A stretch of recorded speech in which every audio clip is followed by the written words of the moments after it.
Welcome back, everyone, to Phil's Recap and Review. Game of Thrones, Season 7, Episode 6, Beyond the Wall, the feedback show. And I'm here, Phil the Issues Guy. I'm here this week to talk to you guys about this episode one more time. Take your feedback questions. We got some emails. We got some rocks that people threw off my head while I was walking down the street and said, "Do you watch this episode of Game of Thrones, Phil?" We have all of that. And, of course, we have with us the live motherfucking chat. I see all the motherfucking chat is in there right now already talking about it. It's an interesting week to be a Game of Thrones fan. A lot of big feelings about this episode, both positive and negative. The people that like it are really liking it and be like, "What the fuck's wrong with you? It was fun." The people that don't like it are like, "It's shit." So we're going to get into that to a certain extent, but we're going to really just accept what happened in this episode happened and try to kind of, answer some questions that came out of it.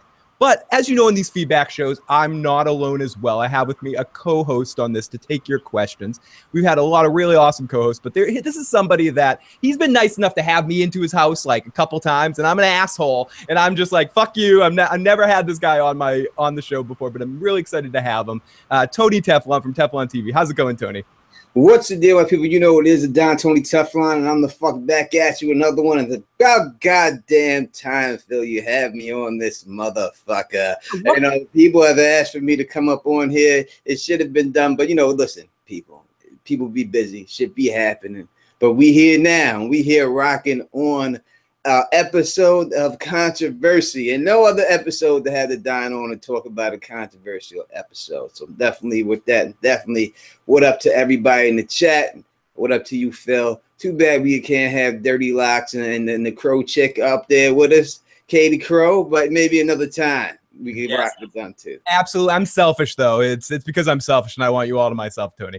It's the first time I like to have you over the house, just bring you, but then I'll bring you into Joe, and Joe's a crazy motherfucker. And speaking of that, Joe had really strong opinions about this episode, saying things like he thought it was the worst episode of Game of Thrones of all time. I don't go that far. I think it wasn't my favorite episode of the season. It wasn't necessarily one of my top episodes, but there was a lot in it I did actually enjoy. It was subpar for even this season, I think, but worst episode of all time, I'm looking at you season 5 with some of the Sand Snake stuff. Personally, my opinion. But Tony, what do you think of this episode just in general?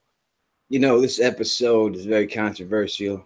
People either love it or they hate it. Doesn't really seem to be a lot of middle ground with this episode, the way it's rolling right now. So I will have to say that I understand both sides of the issue. I understand why people hate it and their points are valid. And I understand why people love it. And now the only reason you can love it is if you overlook the valid points that people are making that tell you why this episode wasn't good. You have to overlook all those things and just say, you know what, I'm not willing to deal with that stuff. I'm just watching it for entertainment purposes. That's it. And if you do it for that, then people love it. Me particularly, I don't watch it for that reasons. I watch it because I'm a book fan, and I also do enjoy the show, but I enjoy the show because of the books. And therefore, because of being a book reader and everything else, when I look at that situation right there, I have no choice but to say this episode was terrible.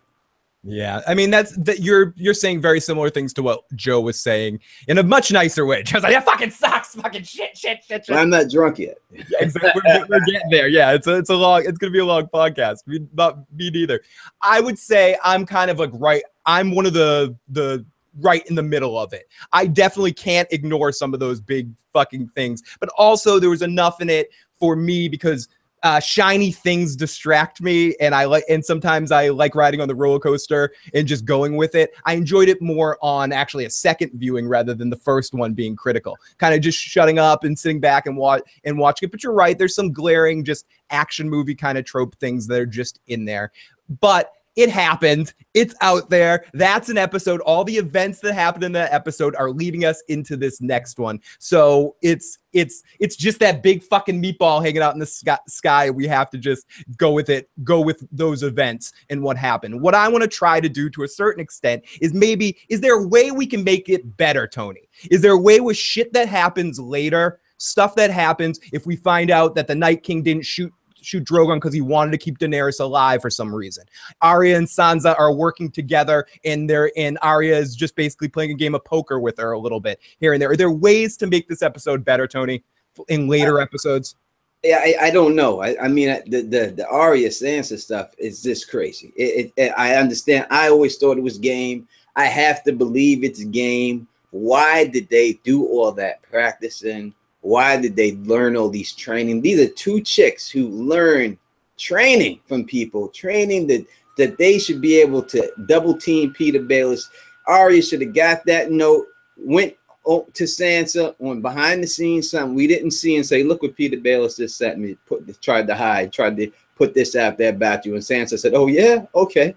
He's trying to play this game. Let's just go along right with it and let's see how far he goes. That would be the best possibility for me, and that's the only way it works for me. But I am also a person that didn't think it was Arya who really got stabbed. So the fact that we have seen that before, that it's possible we can be getting another stabbing this season. This could be the second stabbing, a stupid plot like that, if it goes down like that. So let's go into the live motherfucking chat for a second. Big E says Arya giving the dagger to Sansa maybe was the signal. Mark says, hey, Tony. Hey, Phil. Chiki says, what if Littlefinger dies? Brienne was sent away on purpose so Arya could steal his face. It would be a great Stark family secret. What up, people? We got Peter Griffin. I would love to think that it's a game, but then I always think Arya on the bridge. I think of Arya on the bridge with the waif, which is what? Yeah, well, you could look at two things for signals. You have the dagger given it to Sansa at that time, could be a signal.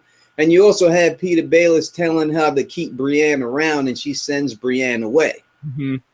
So that could also be something that she, listen, I'm not listening to you, Peter Baelish. I'm not doing what you, I have my, and she says, I have things to handle. I can't, she tells Brienne, I can't leave here. I have things I have to handle. That's why I can't go. I have things I have to do. And possibly it could be killing of Peter Baelish in this whole plan that they have. Hopefully that's. I hope so, and I hope it ends up not being as dumb and shitty and as it seems on the surface, where they're both just acting like idiots. I hope there's some game afoot, and that we can go back and kind of retread that storyline a little bit and think, oh, okay, and if you watch it again, you can pick up signals later. I hope it's that layered, and that it ends up being that way at the end. Zany says, what's good, Phil? Mandela says, I hope Littlefinger dies. Walking David says, I have a theory that the waif won and has been Arya this whole time. I think a lot of people have said that before, that this isn't really Arya, that this is really the waif. You know, that's something I'm gonna say about Arya. I don't want y'all to take it in a nasty way, all right? Because I don't mean it in a nasty way. I don't need it that way. So don't take it in a nasty way. We're not talking about little Arya. We're talking about this person portraying Arya. And I'm going to say that she's at least 18 or so years old, and she's of legal age. All right? The Arya of legal age. She needs to get some dick in her life. She needs the dick. Podrick. You need Podrick. It's right there, Tony. Yeah, the dick. A lot of this stuff with her attitude that she has would go away. This is what happens when you don't have the dick. That's what she needs in her life, Arya. The dick. Someone needs to pipe it down, and she calm right down. Even when you look at all these serial killers that we see in the world, all these mafia hitmen are nothing but serial killers. What do they have? They have families. They have wives at home. Every one of them usually is a happy family guy. And that's what keeps him somewhat sane. And he has a Gumar on the side, too. Exactly. You know what I mean? She needs something like that to keep her sane. She needs something going on. Gendry better hightail it back to Winterfell and lay the hammer for real. That's where he was running to. We don't know where he goes to afterwards, but they wonder why he survived all that. We were, each one of those characters maybe has another place. This fuck is like Bruce Jenner. I mean, he's a triathlete. He's fucking rowing fucking boats. Yep, he's fucking running marathons. Gendry, what the fuck is he? He probably jump over fucking pole vault over the goddamn wall. If you give him a pole big enough, Gendry, this motherfucker athlete we seen here. So everybody, if you want to join in the fun, I forgot to mention this at the beginning of the show, you can get your voicemails or texts in at 781-990-8509. Again, that's 781-990-8509. I've got some emails and text messages that people sent right now that we're going to get into those questions in a second. We also have a call-in line. If you want to fucking call in and talk to us live on the air, you can do that right now. Do that shit. Call in and talk to us. Talk to the Don and Phil. Ask us some questions. 714-694-4120. 714-694-4120. Call on in. We'll get you right on the line. But let's go to the first email comment that we have. This is from Sam, who, this is more of a comment than a question. Hey, Phil, it's Sam. So sad I can't hang in the motherfucking chat tonight. Grad school starts tomorrow, and I need a fresh sleep. But I had to say that this episode was the first one since the Ygritte period that I thoroughly enjoyed seeing the North, and that Ice Dragon looked awesome. Have a great stream, and see you all next week, because Hell or High Water, I'll be around for the final stream, and the preview was great. So around that, just what I want to say is we kind of talked about that at the beginning. Tony mentioned this. There are people that love this episode. The loudest rage is the people that are saying, fuck this shit, blah, blah, blah, blah, blah. But there is a strong percentage of people that like this episode, and they're like, fuck you all for fucking hating this. So there's definitely two sides to this right now. And I want to make sure that I share the people that like this episode's comments as well as the people that had fucking issues with it. So, no doubt. Yep. No doubt. If you want to look at the episode in a whole for what the episode is, and you want to overlook all those flaws that it has, it's a great episode. Yeah, it looked great. It looked great. The acting performances I thought were really awesome. And some shit. Okay, I'm not going to get into this. I'm going to get into something after the season's done about maybe my thoughts.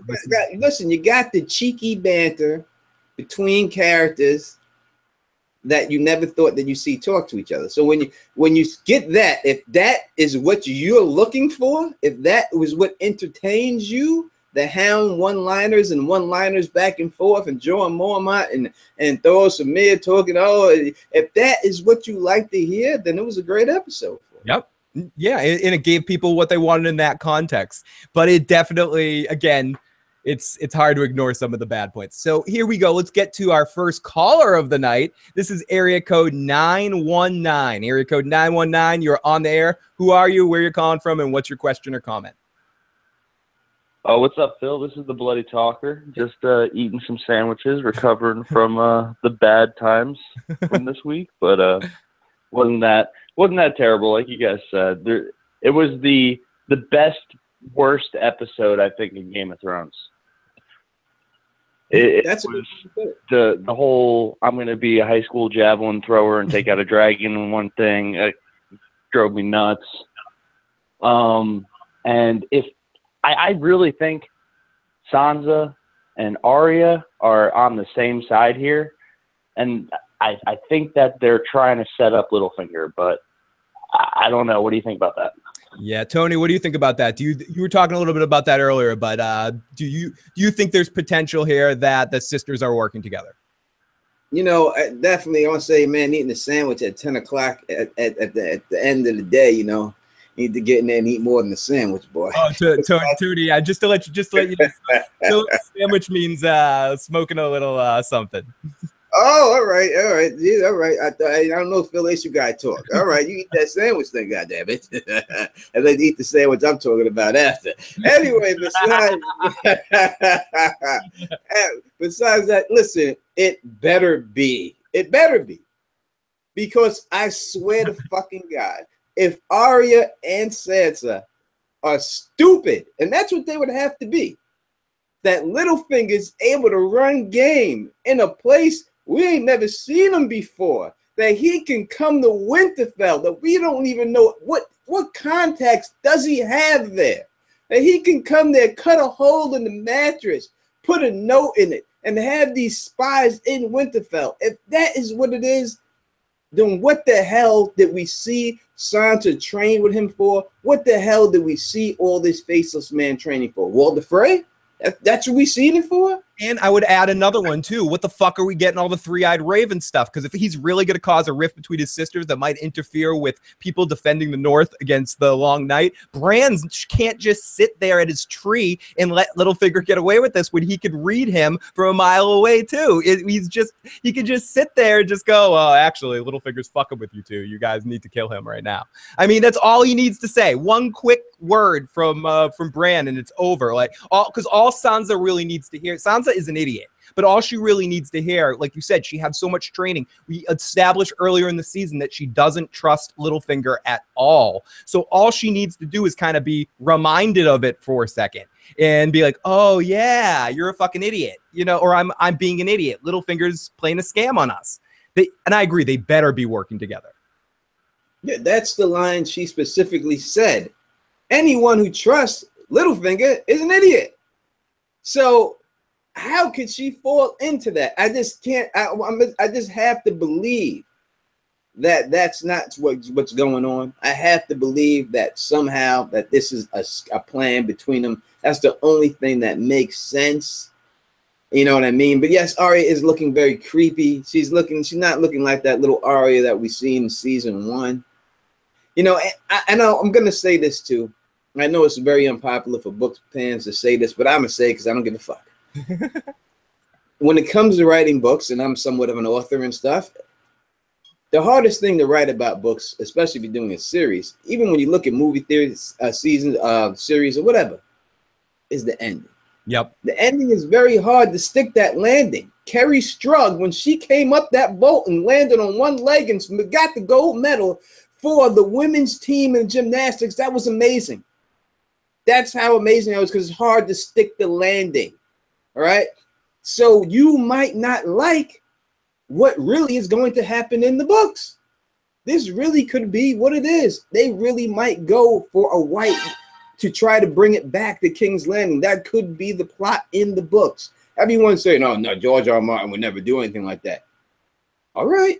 Yep. They got it from somewhere. They have bullet points, theoretically, and that could be a bullet point.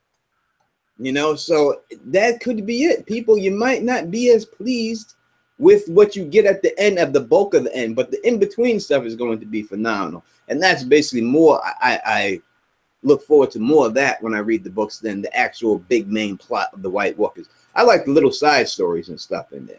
Yeah, all the backstory, all the history stuff, all the intertwining characters, the character motivation, and getting people's heads and all that stuff is better than the actual finish. I agree with that. So Arya knows all. Let's get the chat. Biggie Tormund went from steel axe to dragon glass axe. Hey, Violent Messiah, great to see you. It has been a while. Michael Bennett says, yes, it's true. Why doesn't Bran just reveal anything? What is he doing? Just sitting out in the Godswood? Yeah, just hanging out, just practicing. A dragon for a white, that's the worst deal at all of histories. Magically delicious, I think. Okay, I'm sorry. I'm just reading mid-conversation. Ryan Lash says, having Arya outsmart and kill Littlefinger would feel cheap and unearned. I don't think Dan and Dave know what to do with Littlefinger without George R. R. Martin's books to follow. And Arya says she wants to try on pretty dresses. What, that makes no sense. She wants to be a lady. It's a setup. I don't believe it all. Oh, we've got our first super chat donation. Michael Bennett says, calling it now. Gilly is a Zora High. Oh, fuck. Oh, I can't believe it. You know it. She's been touched by fire. Let's go. Let's spin the fucking wheel. About it. Listen, Gilly could eat an apple through a picket fence, and that's the type of woman I like. We have, oh, fuck, dude. Oh, fuck. Oh, fuck. Okay, buddy, I'll do it in a second. I gotta do 10 push-ups. We'll figure that out in a second. I'll ask Tony a question, and we'll go on. We've got again, our phone lines are open if people want to get in at 714-694-4120. So our first question that I'm going to take from our emails here is from BBM94, the master of the Funkos.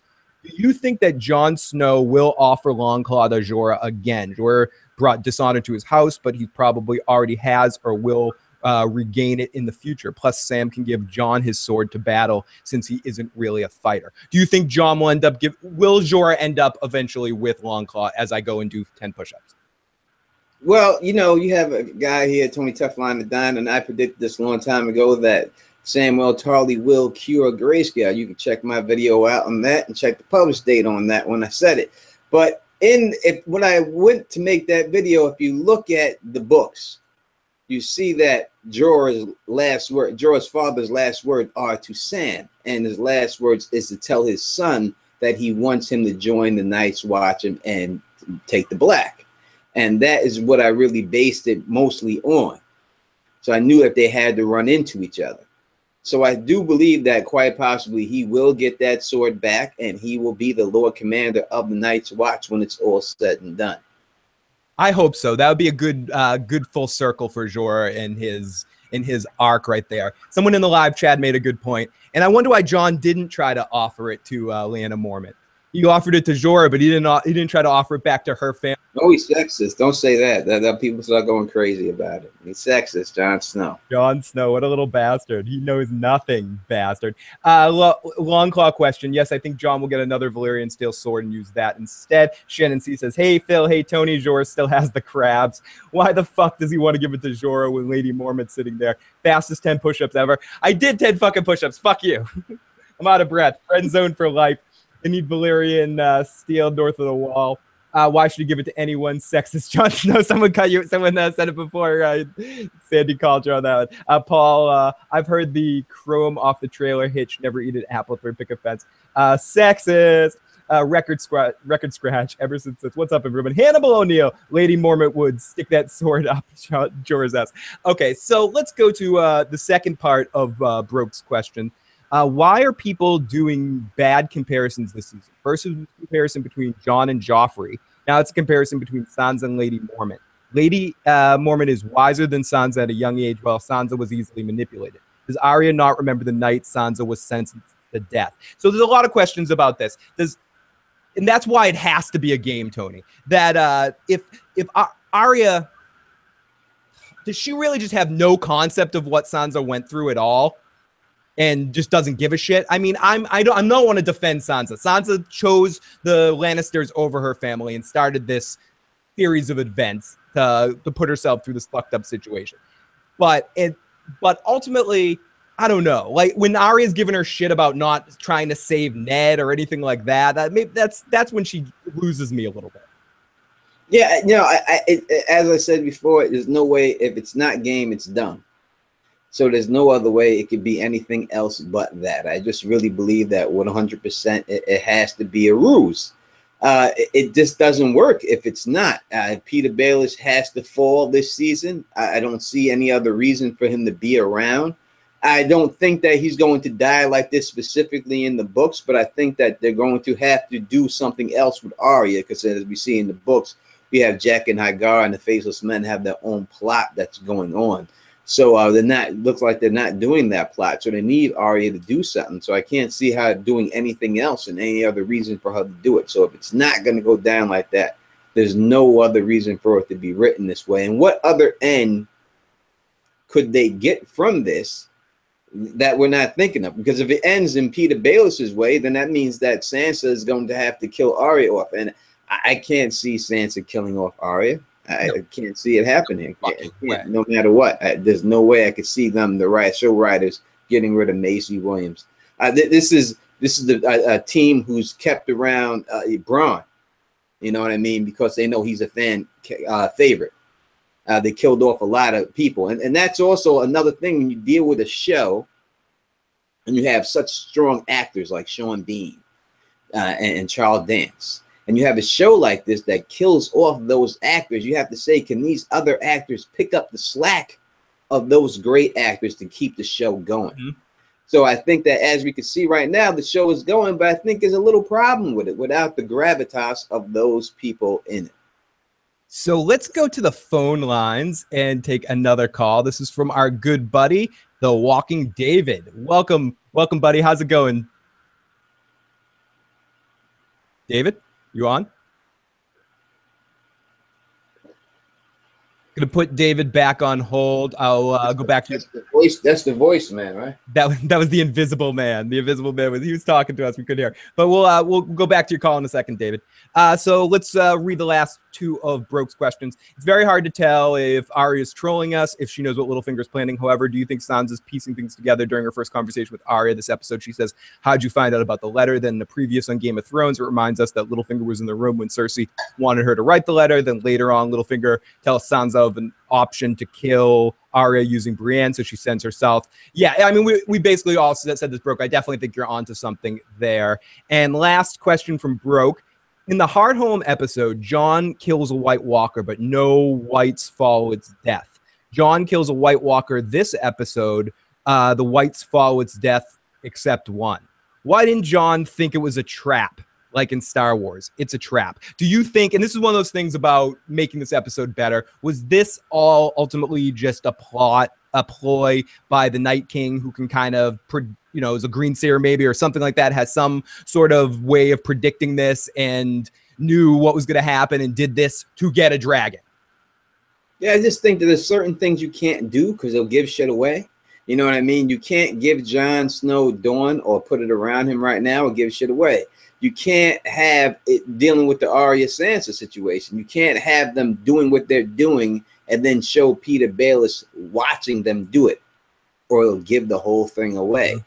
So there's certain things you can do that, but you give shit away. So I think when we deal with that situation, it's one of those situations. If you would have had all the whites drop when Jon Snow first killed that one, it would have gave it all away a little bit too early.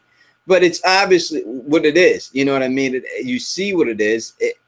I said it before. You can watch the videos. I've said these aren't resurrected people. These are just people being warged. And when the warger dies, these people die too, and that's it. And that all Night King just has the same power as all these other green seers, just in the ice format, and that's it. But he's just warging all these creatures, and eventually, I guess, if he goes, they all go because that's the alpha. Yep. Oh, Hannibal O'Neill, thank you so much supporting you, cunt. Cheers. Thank you, buddy. Or cunts, supporting you cunts. So let's go back to the phone lines. Let's go to the Walking David. Walking David, what's up, buddy? David? I got deja vu for a second. No, wait. Is this?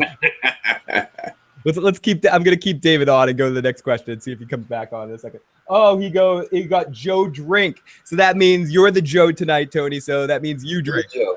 I'm shit. You know, it's funny. You know, I used to be in college when I was in college. I used to play a game, Pyramid Bullshit. I'm sure a lot of y'all played it and shit like that. And they put it down. They'd be like, drink 5. I'd be like, oh, torture me. Okay, drink 5. This is supposed to be that's a punishment? Really? Okay. I would love to have that. Keep spinning that motherfucker. Thank you so much for the donation, Hannibal. David, you're still on it. I don't get you. I'm going to put you back on hold or try to give a call back in. Maybe a bad connection on the phone. Let's go to area code 202. 202. What's going on, 202? Hello. Check. Well, no, it's probably me now. It's if two calls aren't working, it must be me, not them. So yeah, I have to agree. It's got something to do with you, right? Yeah, I'm fucking it all up, Tony. I'm fucking it all up. Let me put you on hold there and figure this shit out. Let me ask Tony a question, and then I'll try to figure out what's going on with the phone lines. So here we go. Isn't Arya too damn short to put on Sansa's face yet? Hi, everyone. My name is Gilden from Seattle. I have 2 questions. First, would this episode have been more impactful if we had lost a main character tonight? Tony, would it have been a better episode if we had lost more of a main character? You know, it comes down to, as I just said, you're killing people off, and he does it in the books. But this is a business on TV, and you're killing off famous people that people want to see, the reason why people kill people, watch the show, right? And now I know that Phil does a lot of the Walking Dead stuff and everything else, and there's a couple of times the main character of the Walking Dead should be dead, but you can't kill them off because these are the people that get tuned in to see. So this is the deal. This is the difference. Will they follow along with George R.R. Martin, just kill these people off, or will they keep them alive? As we've seen, we have Bronn, a character who's doing outstanding things. I don't understand how he's doing all these things, but the fans love him, so he's got to be.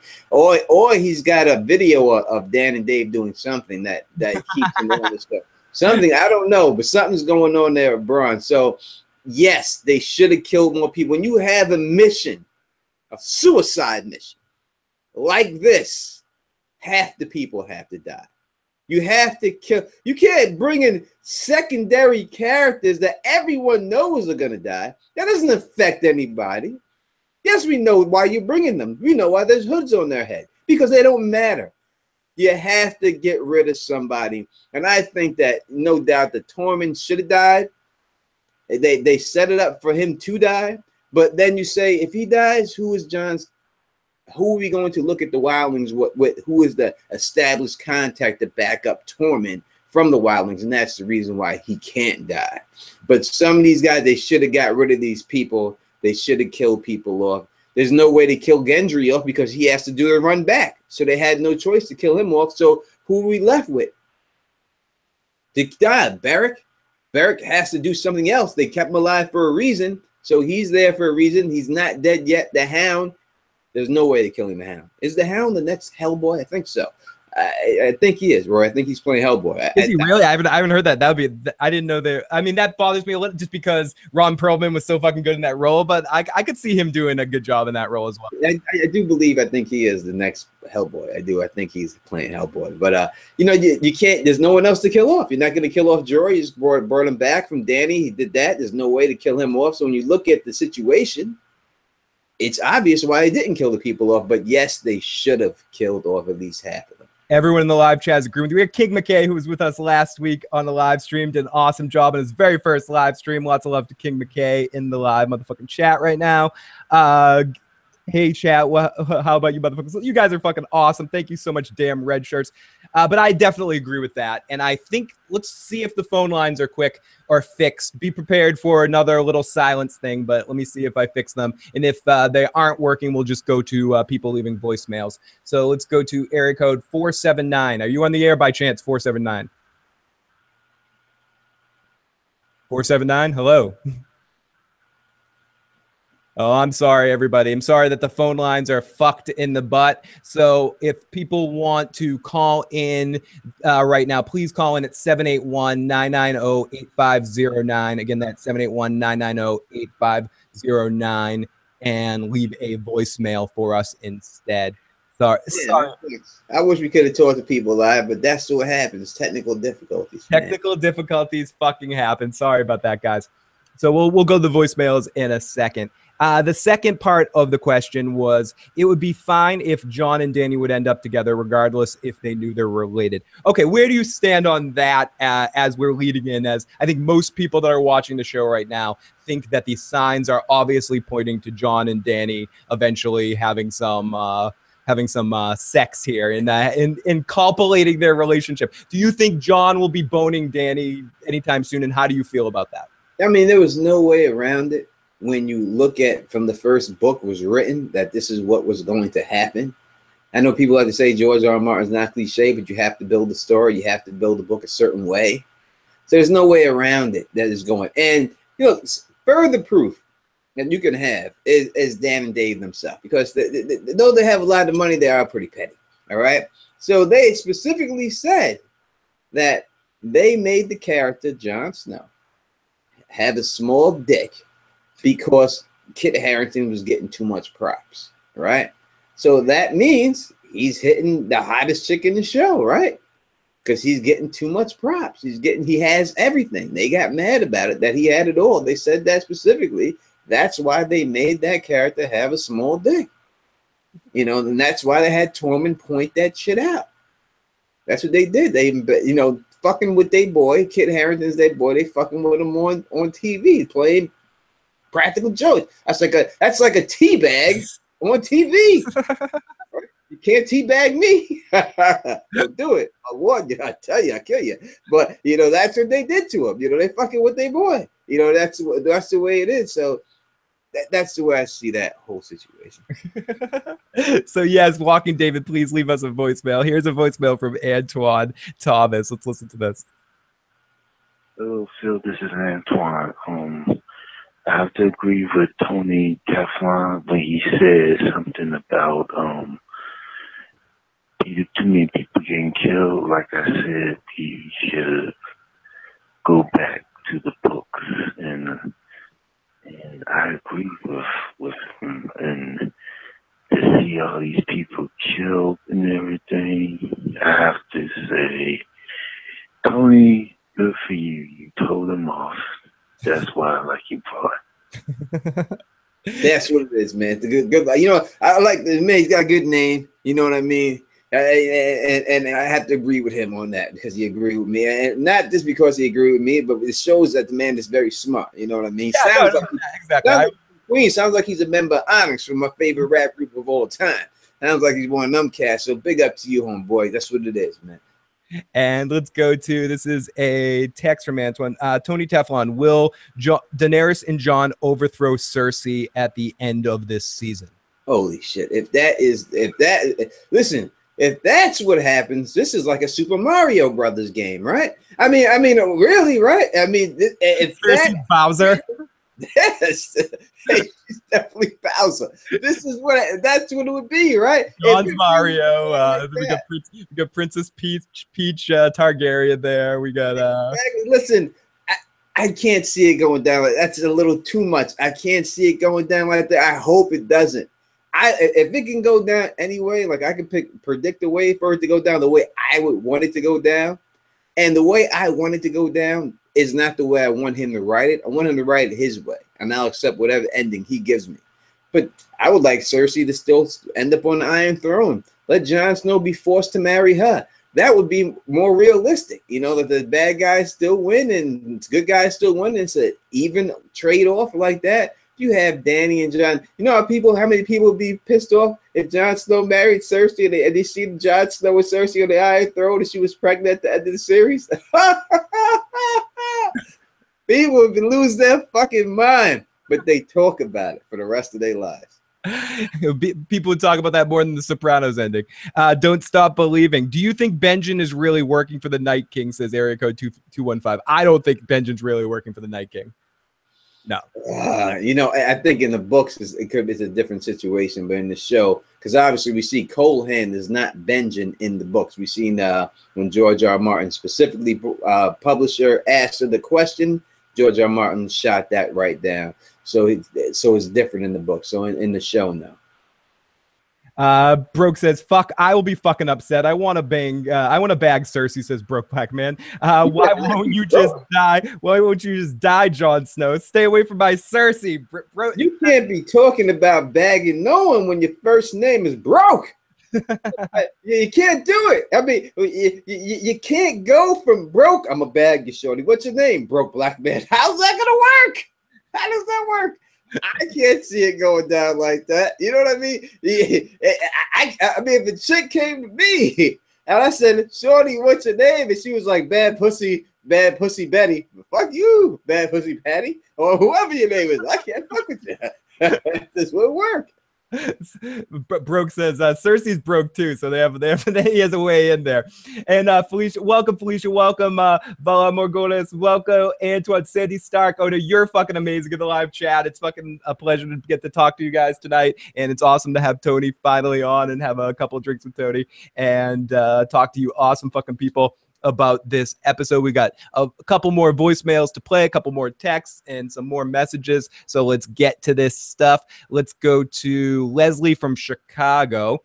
Phil, what annoyed me about the episode is that a dragon had to die to prove to the queen that fucks her brother that the White Walkers exist. Dragons are a weapon that can be useful to defeat the White Walkers and their army, but now the Night King has one. I cannot imagine how the living side will win if the Night gets a hold of another dragon. Will the Night King get another dragon or before this is over with? No sense of him getting another dragon. There's no other person there's ride the dragon. But I will say that when he did his javelin toss, he did remind me of Revenge of the Nerds. It's the first thing I thought of when I seen the javelin toss. Oh, Lamar's throw? No doubt about it. That's the first thing I thought about it, when I seen the man do his thing. But I did think that the way the guy handed it to him was fucking off the hook. Because he just walked down, this man just pulled it off the saddle and was like, here you go, bro. And he was like, yeah, I got this right here. He just comes in, the expression on his face, too. He's like, yeah, here's this fucking shit. He just gives there you go. It reminded me of like back in the day when I was younger, we used to do crazy stuff, streets of Queens, New York. We used to take Roman candles and shoot them at each other. But after we shot the Roman candles at each other, we used to put bottle rockets in the empty cartridge and light it and shoot those at each other. And it just felt like that. It felt like a situation going down like that. Like someone handed me the Roman candle, like, yeah, I'm gonna shoot this dude with the whistle. I'm catching with them. And getting shot with a bottle rocket hurts. It fucking hurts, dude. It freaking hurts. They added like those little snap pops, having like people squeezing them in your fucking ears and shit like that. And fun times. Being a kid's awesome. So let's go over to we're over to this question right here, area code 317. Hey, Phil, I thought the episode was poor, but I still like this season despite it being rushed. I think one of the reasons why some people thought it was such a disappointing episode was because not only was it poor, but it was also the dreaded penultimate episode. We've had bad episodes in the past, but none have been the penultimate episode before. Expectations were heightened. The hype was there. It just didn't deliver for most people. Looking forward to moving on to the next episode, Joe from Indiana. So just to go on that question, what are some of the things you're hoping for that could really fucking make you excited in next week's episode? It's hard because, as we all know, the last episode of the season is always just like the first episode of the season. So I don't really think that they can do a lot because they're going to have to touch on a bunch of places. It won't be as many places because they're all together. So I don't know how much they could truly do unless they start killing people rapidly. Yep. They have to kill that. When you look at the expectations of the episode, and since they set it up and when you have a trend, a pattern that you start from the beginning of the season, that episode 9 is the money episode of the year. And you look at every episode 9 leading up to this, and this is what this is equivalent as. It's the worst episode 9 of all time. It's not even close to it. When you're coming from the Battle of the Bastards, Hard Home, I think, was skipped it back. They pushed it back, trying to fool people. Blackwater, the Red Wedding, and then you compare all those episodes that we got to this. This is terrible. Yeah, and so I'm hoping that maybe they'll change it up, and because of the changing form of the 7 episodes, next week might surprise us. But they talked a lot of shit, Phil. Before the season started, every episode, go. Especially episode 9, the director, someone said, I was listening to someone that said this earlier, like someone hyped up the episode we just saw as that's going to be a better battle than anything. It's going to be the greatest thing ever and all that sort of stuff. So it's, but the best thing in the world is lowered expectations. Just when you think a fighter's done, that's when he's at his most dangerous. So Game of Thrones might fucking knock us out next week. I'm hoping for the best in next week's episode. I'm hoping for the best. You're doing the Eddie Murphy cracker routine right here, right? Yeah. That's almost what I was doing. You hoping it's Ritz. I'm stopping. I was like, it's the greatest Ritz I ever had in my whole life. Yeah, exactly. I use that all the time. There's gems of that. If you're starving for a long time in the desert and someone hands you a cracker, it's going to be the best cracker you've had your whole life. And I think for what it's worth, to not go easy on it, but Game of Thrones, for the people that are way into the show, the people that are watching us right now, fucking 120 people that are watching us right now talking about Game of Thrones, and all the other people that are watching other people and checking out videos or whatever, we're so passionate, so invested in how both the book series and the television series end. So we're so critical, so focused on it, and like you said, they hyped this stuff up so much that it's going to be so awesome. Our expectations are in a next fucking level. And I'm not saying we're judging this episode unfairly, but all I'm saying is, if someone's telling you something's awesome, it's the greatest thing in the world, you're going to, at least me, just unconsciously, I'm like, yeah, it fucking better be fucking. But if I lower my expectations and I don't expect much, I'm constantly surprised. Let me ask you this question, Phil, and ask all y'all people in the motherfucking chat out here watching this right now. Truthfully answer this question if you can. Do it. How many great shows have you seen in your lifetime that ended great? Okay, that ended great. I would say right off the bat that comes off to mind is Breaking Bad. And that would be number 1, and that's a tough one. All the other great shows, The Sopranos, we were talking about this a little bit on the other night in the podcast too. The Sopranos was very, very great, even up until the end. 6A sucked shit with the Kevin Finnery shit, other than Soprano home movies. All of 6A kind of sucked. 6B was really good up until the ending that some people loved, some people hated, but it wasn't a conclusively awesome ending. So Sopranos are out. The Wire. As much as The Wire is an excellent show from beginning to end, But even that, I would say the last season is inarguably the weakest of all the seasons for me. And I think it ends the way they end it with McNulty, the kind of decisions that McNulty needs to make and go out of character a little bit. And the focus on the press is a little kind of weaker. And The Wire was never the type of show that would have a big ending. But some people could argue The Wire has a good ending, and that could be another one because it's a day in the life. I would say Star Trek: The Next Generation has a good ending. But even Deep Space Nine doesn't have the best ending. I'd say, to Tony's point, How I Met Your Mother sucked in the ending. It's tough for a show to end good. Endings are fucking tough. It's hard. So all the shows you watched out of all the years of your life, Happy Days, Mork and Mindy, whatever it was back in the day, Facts of Life, whatever it was, if you look at these shows, 90210, whatever you watched, these shows don't end well. Great shows, and those are even great ones, but those are hits. I mean, Cheers ended good. That was another one that kind of ended. Cheers did end good, and it's hard to do that. So we might wind up with that, people, and that's what I want to explain to you. It could happen. Don't think that you're going to get what you want. It could be not. It could be the ending that we get, but the ending we get may not be the ending that you're looking for. Yep. It could be lost. Let's hope it's not, but it could be. These aren't the ending you're looking for. Big E says, didn't like the Sopranos ending. What's up, Phil, in the motherfucking chat? Dang, Tony, you're breaking my heart, says says Shannon. Dang, Tony, you're breaking my heart, but it's so fucking true. American Horror Story first season ended broke Black Man says Fresh Prince of Bel-Air ended good. Most shows suck after 2 or 3 seasons. Except Omar. I don't want to talk about Omar. Black Sails. I never watched Black Sails, but people say that was a good ending. So yeah, it's tough. Ending shows is very difficult.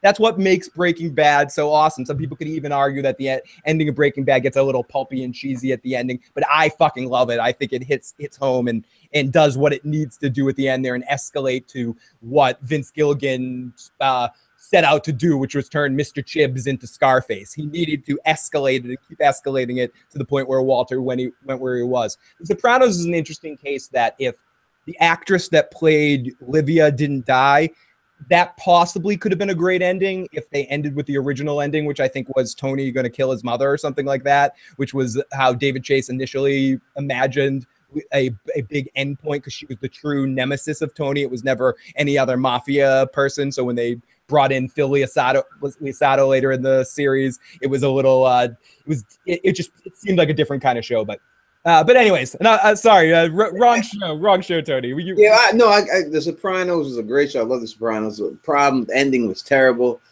When I look at The Sopranos, when you look at everybody there, you look at, except for Bobby Bacala, whatever how you pronounce that, Tony killed everybody in his own crew. Yeah, he did. Or Silvio too.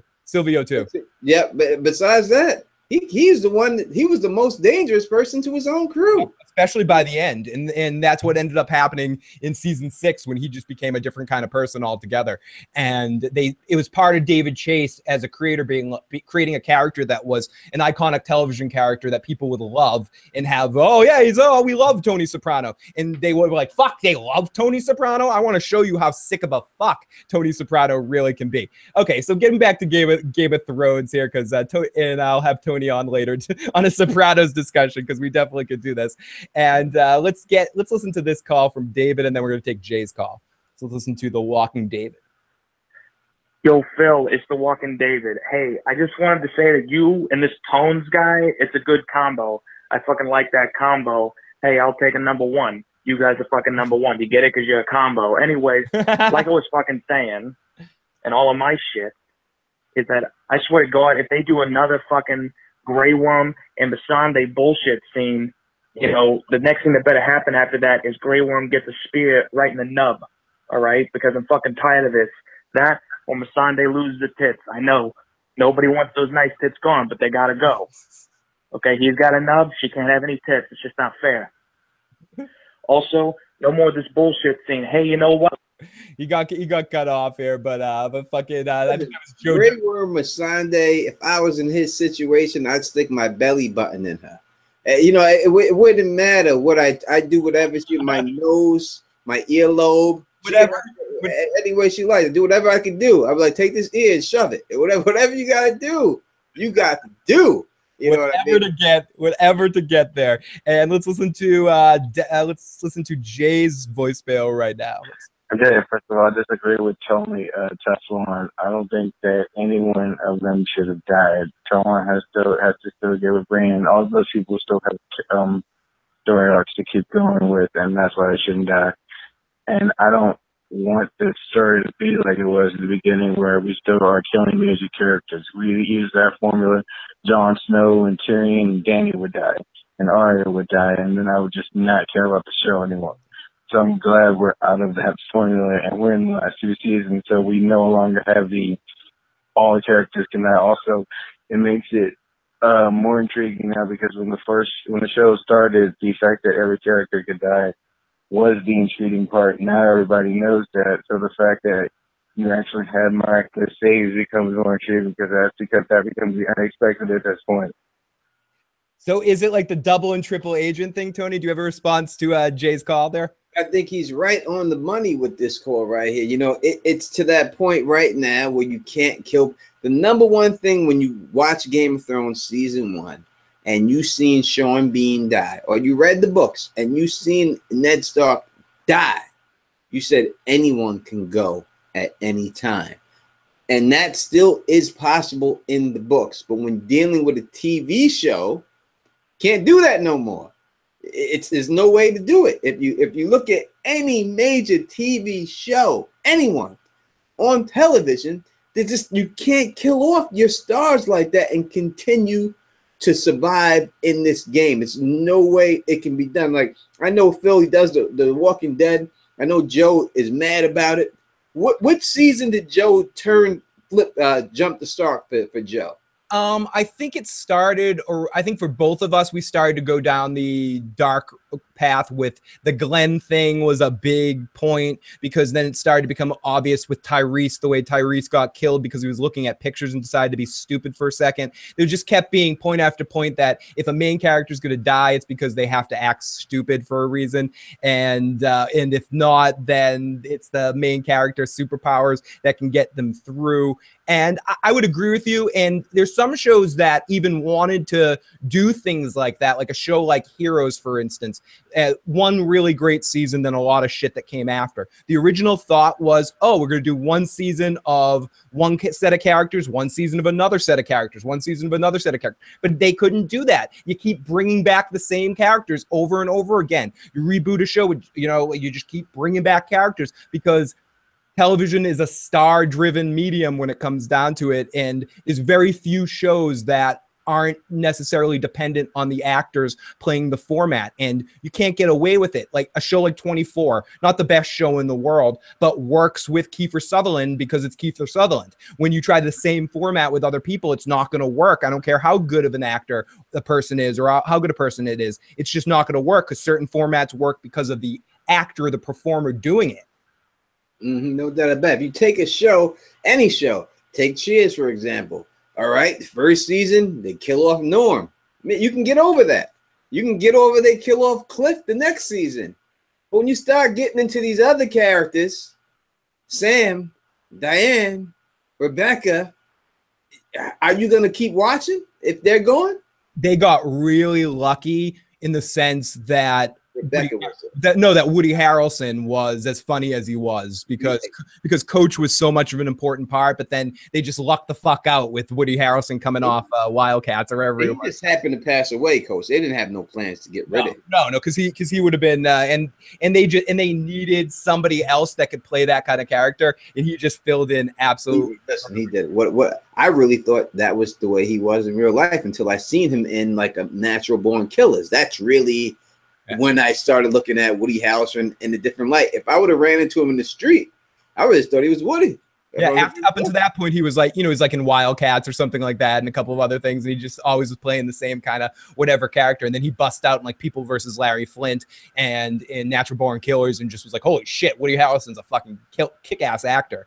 And he's one of the best parts of that first season of A True Detective.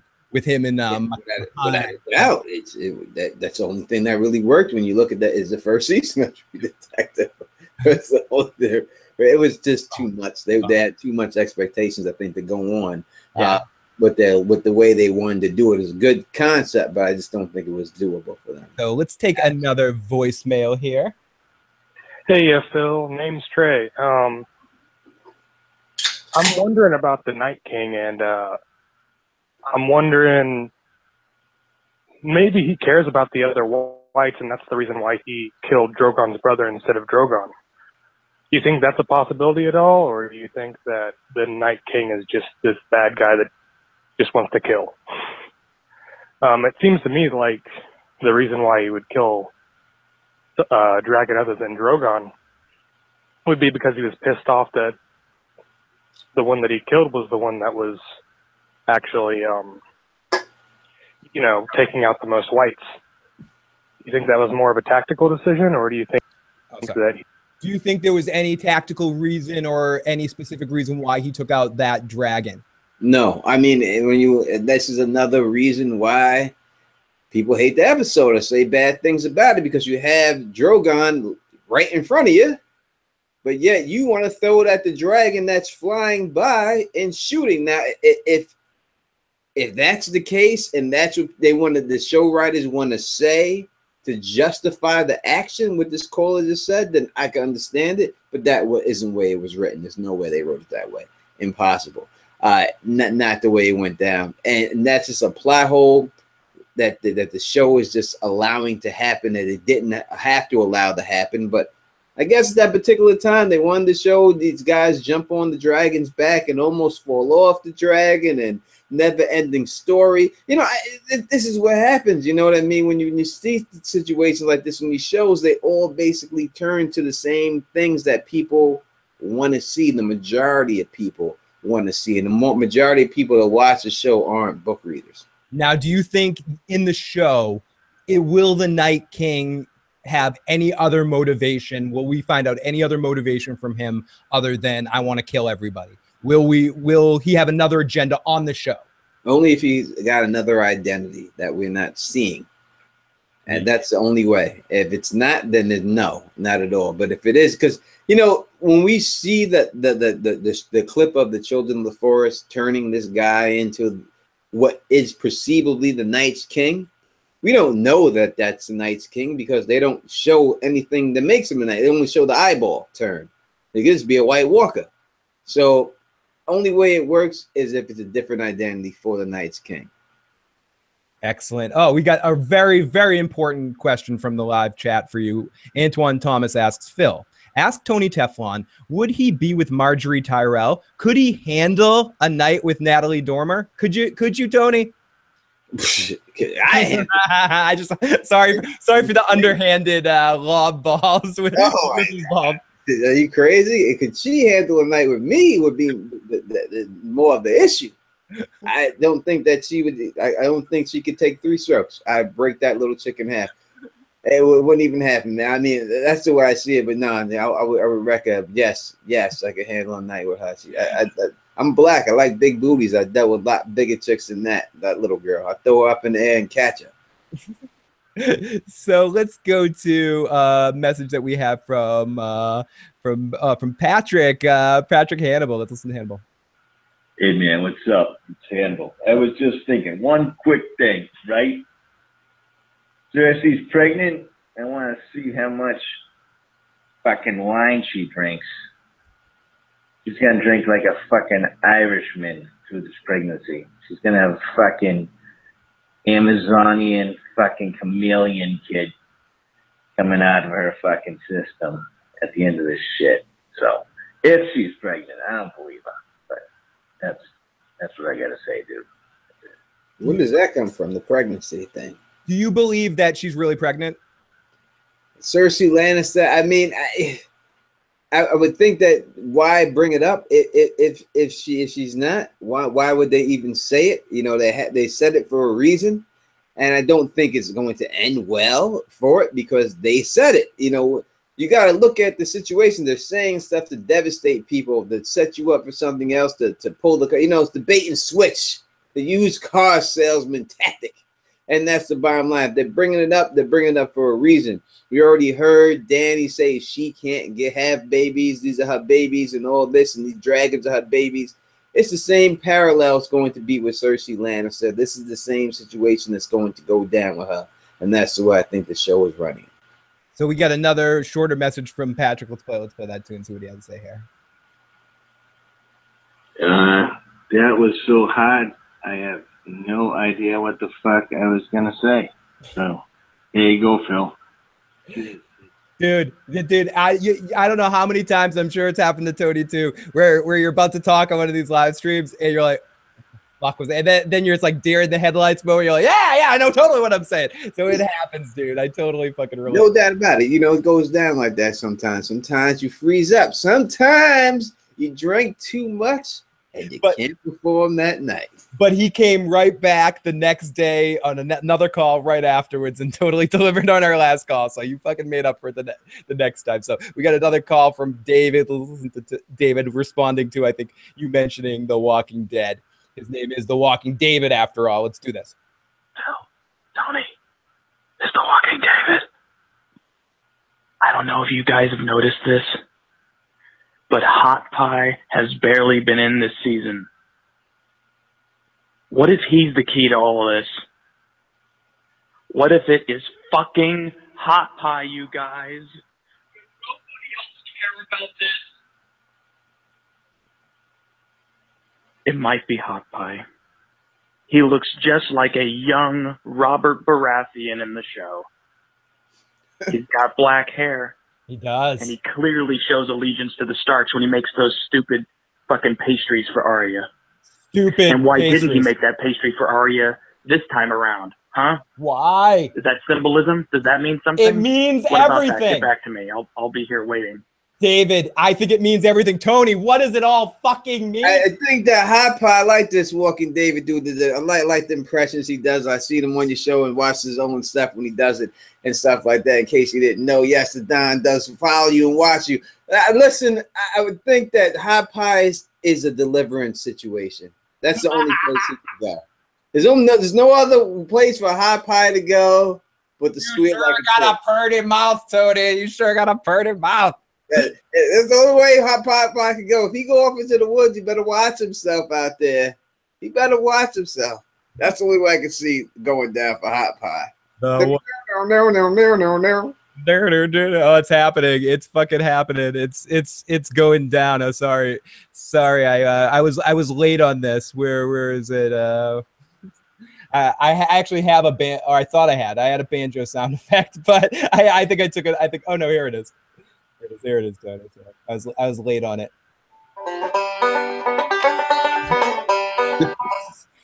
Good enough.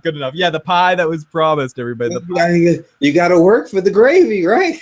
You got to work for the gravy. So let's take. I think this is another message from our buddy Jay. Let's take this voicemail right now.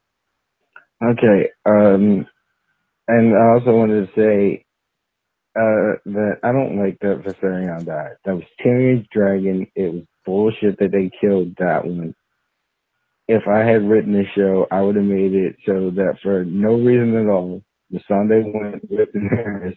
That way, somebody could kill off Missandei. That serves as an important death to Daenerys to make her want to go to fight the army of the dead, because the Viserion death Viserion is basically a martyr to Daenerys, so that she can have a personal stake in wanting to stop the Night King now. So I would have made that personal stake Missandei, and since that would have also been a personal stake to Grey Worm, it serves it. You're in dragon denial, Jay. You just, I mean, I think essentially the dragon was the right thing to have her lose in that situation, for her to realize it was a big threat. I know you're going to disagree with this, Jay, but she did need to face some sort of big defeat of some kind and lose something, and this amps up the enemy as well. As much as Missandei dying would hurt her, I don't think it hurts her as much as one of her kids dying. When you deal with people, watching TV shows and everything else, especially people in this world, this world that we don't know that dragons never existed. People love fucking dragons in this world. People, all ages, all colors, all sides, they love fucking dragons. They love them. This is John Wick's dog, right? Daenerys don't have a dog. This is John Wick's dog to Daenerys, right? You done killed her dragon, and you've made everyone sad that the dragon died. So the dragon had to go. And when you look at, and I've said this before, anything to dealing with the White Walkers, if they never had an ice dragon, this is why I always thought they would have a dragon.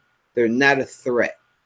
They're really not a threat without that. If you just have fire and dragon glass, they're pretty easy to beat. You could wipe them right up.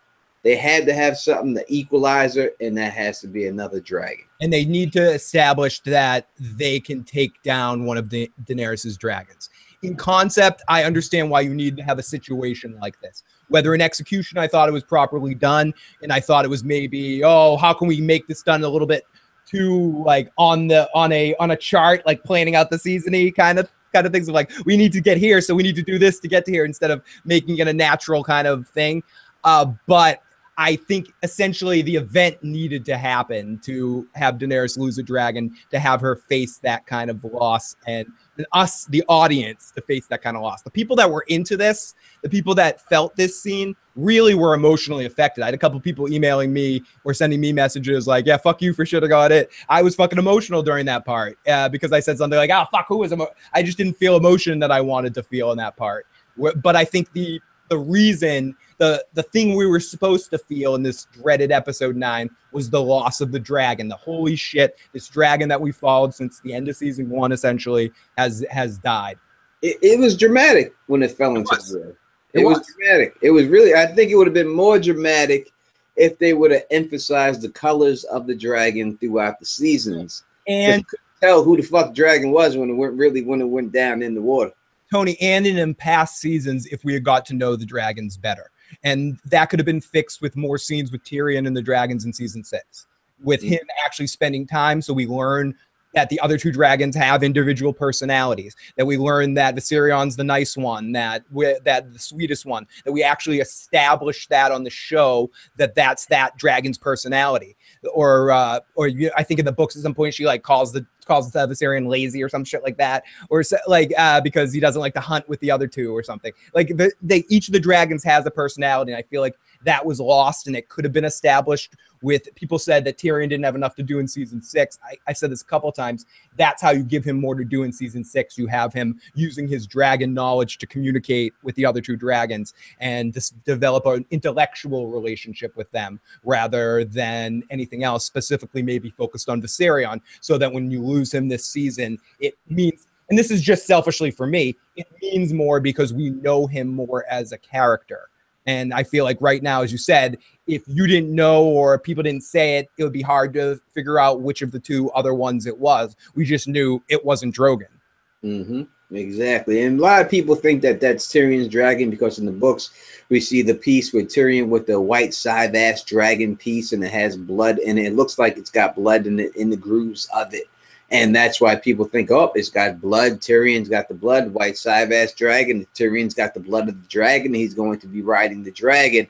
But I guess the white dragon is what it was. The white dragon, the blood in it, because it was dead and it was going to die. And that's the Night's King's dragon. I guess that's what it truly means, not the Tyrion thing. And I also said this the night of the show, and I'll say it again. Visually, it looked really awesome. Besides when it hit, the way the fire took over the dragon scale and the dragon fell, that was a fucking sick visual. And yeah, it was great. It was well put together from that standpoint. Oh, we got a super chat donation from the Lewd Dragon. Am I the only one who thought the white bear looked like one of those scary ass showbiz pizza characters back in the day? Wasted money. I thought the bear looked pretty menacing, but I definitely get what you're saying. That's fucking funny, dude. Yeah, the bear was. I don't even know if I liked it or I didn't like it. I just don't know what to think about it. The sound design was really awesome in that part. Like when the red shirt got grabbed and the bear as a force of nature creature was done pretty well. Oh, I have to spin the wheel. I forgot to spin the wheel for the first one. And then Erin donated $10 for Super Chat too. She said, spin the wheel. Tony, you're always sexy. And we got, thank you, baby. I appreciate that. We got the Lou Dragon. You got your pick, so you get to pick anything on the wheel. Take a shot, take a bite of a sandwich for me, whatever you want me to do. Take a drink or something like that. And for you, Erin, here's your spin of the motherfucking wheel. Thank you so much for joining us tonight in this live chat. You guys are awesome. We got a great fucking audience right now watching us live, and it's fucking you guys in the live motherfucking chat make it fun. We got a couple more voicemails we're gonna get to here and some more messages. I'm keeping Tony longer than I told him. No, keep it going. As I said to you before we started, I'm here, baby. Yeah, I'm having fun. I'm doing that point, in the boxing movies where it's like, you want to go on the fight? Yeah, boxing. This is fight week right here, Phil. Yeah, it is fight week. This weekend, it's actually happening. We'll talk a little bit about that at the end. Maybe give us. We've talked about it a little bit on your channel, but we'll give a couple predictions. Let's give a little Mayweather McGregor prediction. So stick around because it's big fight week, and we want your predictions on that too. Who's gonna win the big fight? Mayweather McGregor. Yeah, both of them, because they're getting paid a ridiculous amount of money. But here we go. Let's listen to this voicemail right here. Yo, Phil, this is Tim E from the motherfucking chat. Now, here's the thing. When Bran warged in all the ravens and they went over the wall and they spied on the Night's King and the army, the Night's King and the White Walkers were on the island that our Snowshan's 11 group fucking fought on, and the army was around there. So I'm thinking this whole thing was just a trap, a setup to get himself a dragon. So he does have some sort of green sight or whatever the hell that shit is. Also, for all the people out there that have such a problem with the chains, they got it from Hard Home. They got the fucking chains from Hard Home. And how they got it on the dragon, motherfuckers went down there. The Night's King was like, put some motherfucking chains around him, and then the rest of the guys hoisted the bitch up. So there we go. That's my thoughts. See you in the chat, bitches. What are you gonna say about that caller, Tony? I gotta agree with a lot of these things he said, and this is what you want to say. When you have to explain certain situations to people, this is what's going to get people not to like the episode and things like that. Like, they came up with these big ass chains. How did he get these chains? He kind of fought. The fact that I have to think back, people don't want to think back. It's not what Americans or everyone want to do. They want to know straight off the bat how it happened. You know what I mean? Did they have to have him go into the water? They didn't.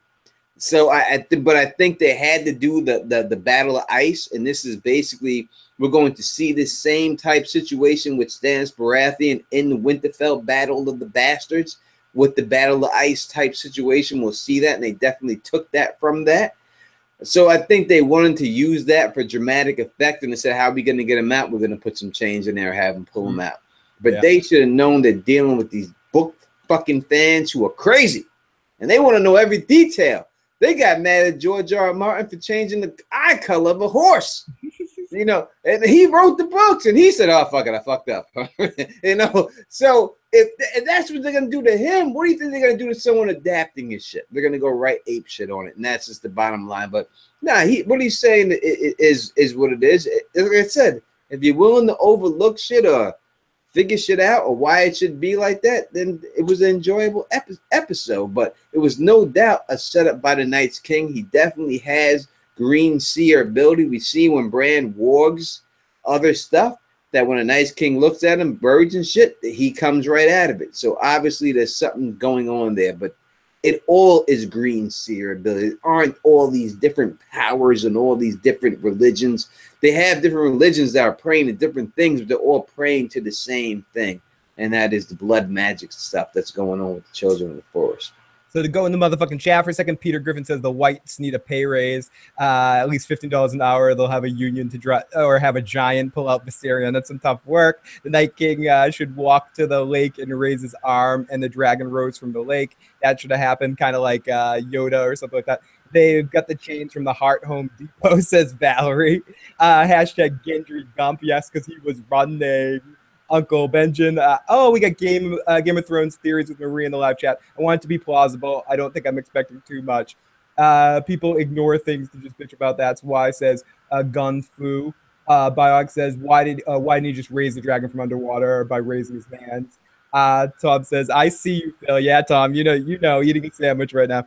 Liveland says it was a setup. That's why the White Walker's surprised when John and the rest That's why the White Walker didn't seem surprised when John and the rest ambushed him. They would have been prepared for an ambush. He tried that, though. All I know is Benjamin's a horse is a beast. I mean, Benjamin was undead, so he didn't need food, but that horse was killer. So let's take another voicemail, and then we're going to go to a few more messages that we have from some people. And this is Jay, I think, again. Tony, the reason I thought it was, I think it's Tyrion's dragon. I still think it's that way in the books. Is that because the dragon breathes a fire that scares like 100 lions, and its wings are like made of gold, and the flame it's supposed to shoot out was like red with like a gold hue, and Tyrion is supposed to be an imp and have all those deformities because of the Targaryen incest throughout all the years. That's why I think it's Tyrion's dragon. All right, so is that it right there? Yeah, that was it. Yeah, what he's saying is 100% true. What it's set up for and what it looks like in the books, it's supposed to be Tyrion's dragon. If you look at that, it's the smallest of all the dragons. It does say that it has a roar that was sudden 100 lions running. It does have melting golden eyes is what it's known as. It has all those things in which sets you up to believe that, but also it does say the dragon's color is cream, it's referred to as the white dragon. So yes, it could have been set up that it should have been Tyrion's dragon, but if the Night's King has taken it, then Tyrion does not get his dragon. It's the Night's King dragon. So it could go both ways just like that. And Hannibal, if you're sending me stuff via that text message, unfortunately, Google Voice keeps telling me file type not supported, so I don't think it supports audio files, unfortunately. So if you're trying to send me an audio file, email me it instead of. And that gung fu works good. Watch Equilibrium. You see the gun kata. And this is from area code 317. Hey, Phil. Going off the recent caller a few seconds ago, I think that they're saving off most of the main cast just to kill them off next season. The more main cast members alive, the easier promotion gets. Remember, Dan and Dave didn't want an extra season. HBO did. Dan and Dave wanted to finish it all this season. Might explain the blatant plot armor to keep these characters alive to the end. And David Granger with a super chat donation. Hey, guys, dropped a voice chat as well. I'm loving this season so far. Here's a quick question. Do we actually think the Night King will die by Jon's hands or another step up and win? David Granger, here's a spin of the wheel. Will Jon be the one that eventually takes down the Night King, Tony? I think that, it has to be. There's no doubt about it. I mean, we are set up right now for Jon and Dany to ride the dragons. And that's it. That's what we're going to see. And then we're going to see one of those dragons get dropped, and Jon's going to get on Dany's dragon. This is what's going to happen. This is what it is. If you look at, and I've made a video on this, how the Night Kings die. People don't know who I am, and you want to check out one of my videos, check out how the Night King dies, and I can explain it better in that video, but I'll give you the quick version of it. If you look at the first thing that we are introduced by the White Walkers are, they get into a fight with Waymar Royce. Mm-hmm. They give him a one-on-one fight. They have him surrounded, but instead they fight him one-on-one because they respect the old ways. It shows you right then. That's where the White Walkers are. You hear Jon Snow, you can hear him in the show tell Ramsay Bolton, we don't have to do this like all the old people. We can do this the old ways. All these people don't got to die. Just me and you. Ramsay doesn't accept it. Then you hear right now, you hear Jorah, I don't know how he knows it, but he says, hey, kill that one guy, and it's all over. The war's over. So it all sets up the one-on-one, the old way between the Night King and Jon Snow, and that's the way it's got to go down. Yeah, I think so too. I think especially on the show, that's the way it's going to end up going down. And the last person got drum fun or percussion friend, so hopefully this won't be too loud.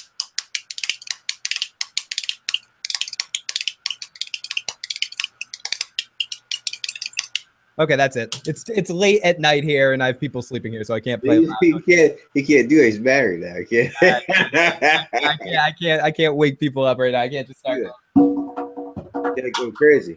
I once played a wipeout on a woman's booty before. Solo. It was very good too. Did a good job. Okay, so let's go to a couple more of the texter messages that we got. Isn't Arya just too damn short to put on Sansa's face and assumed her identity? Oh fuck! Did I send the? Oh, here we go. I think I sent myself the wrong file. I'm a fucking mess tonight, Tony. Even that situation, I think that's inconsistent with the faceless men that we've seen in the show. She'd be too short to do Walter Frey. She'd be too short to do anyone that we've seen. So I don't think that that's a factor, especially when we've seen Arya's face on the faceless men and Jack and Gar's face on the different faceless men. I think they're all over the place with the faceless men. So I don't think we can really just take it literally. Just whatever happens, happens, and just go with it. We're dealing with all the faceless men.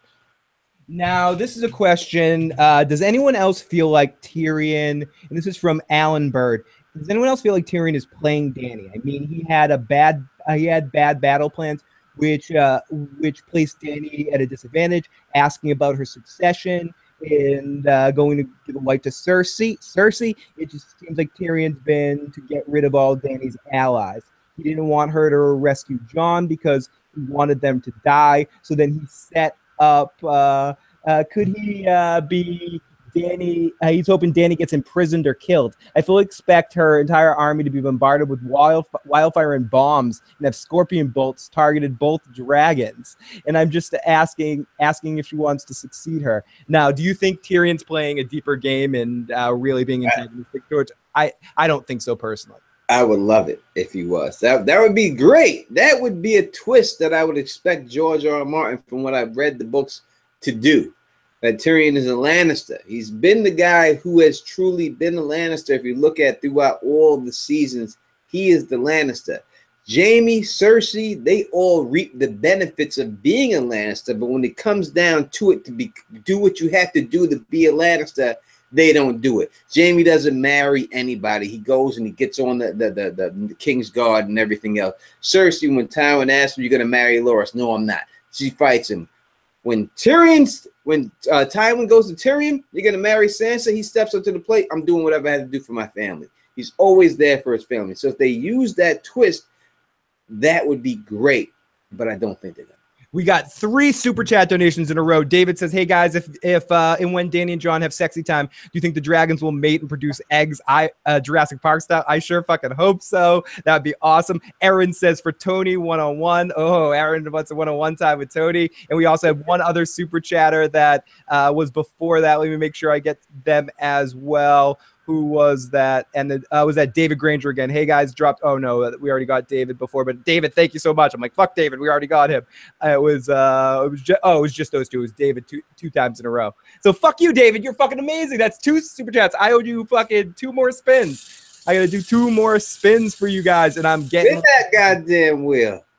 The wheel needs to fucking spin. And I also had a couple messages I wanted to get to, but I lost them. So let me play this voicemail. It's a longer voicemail, but let me play it while I find my shit.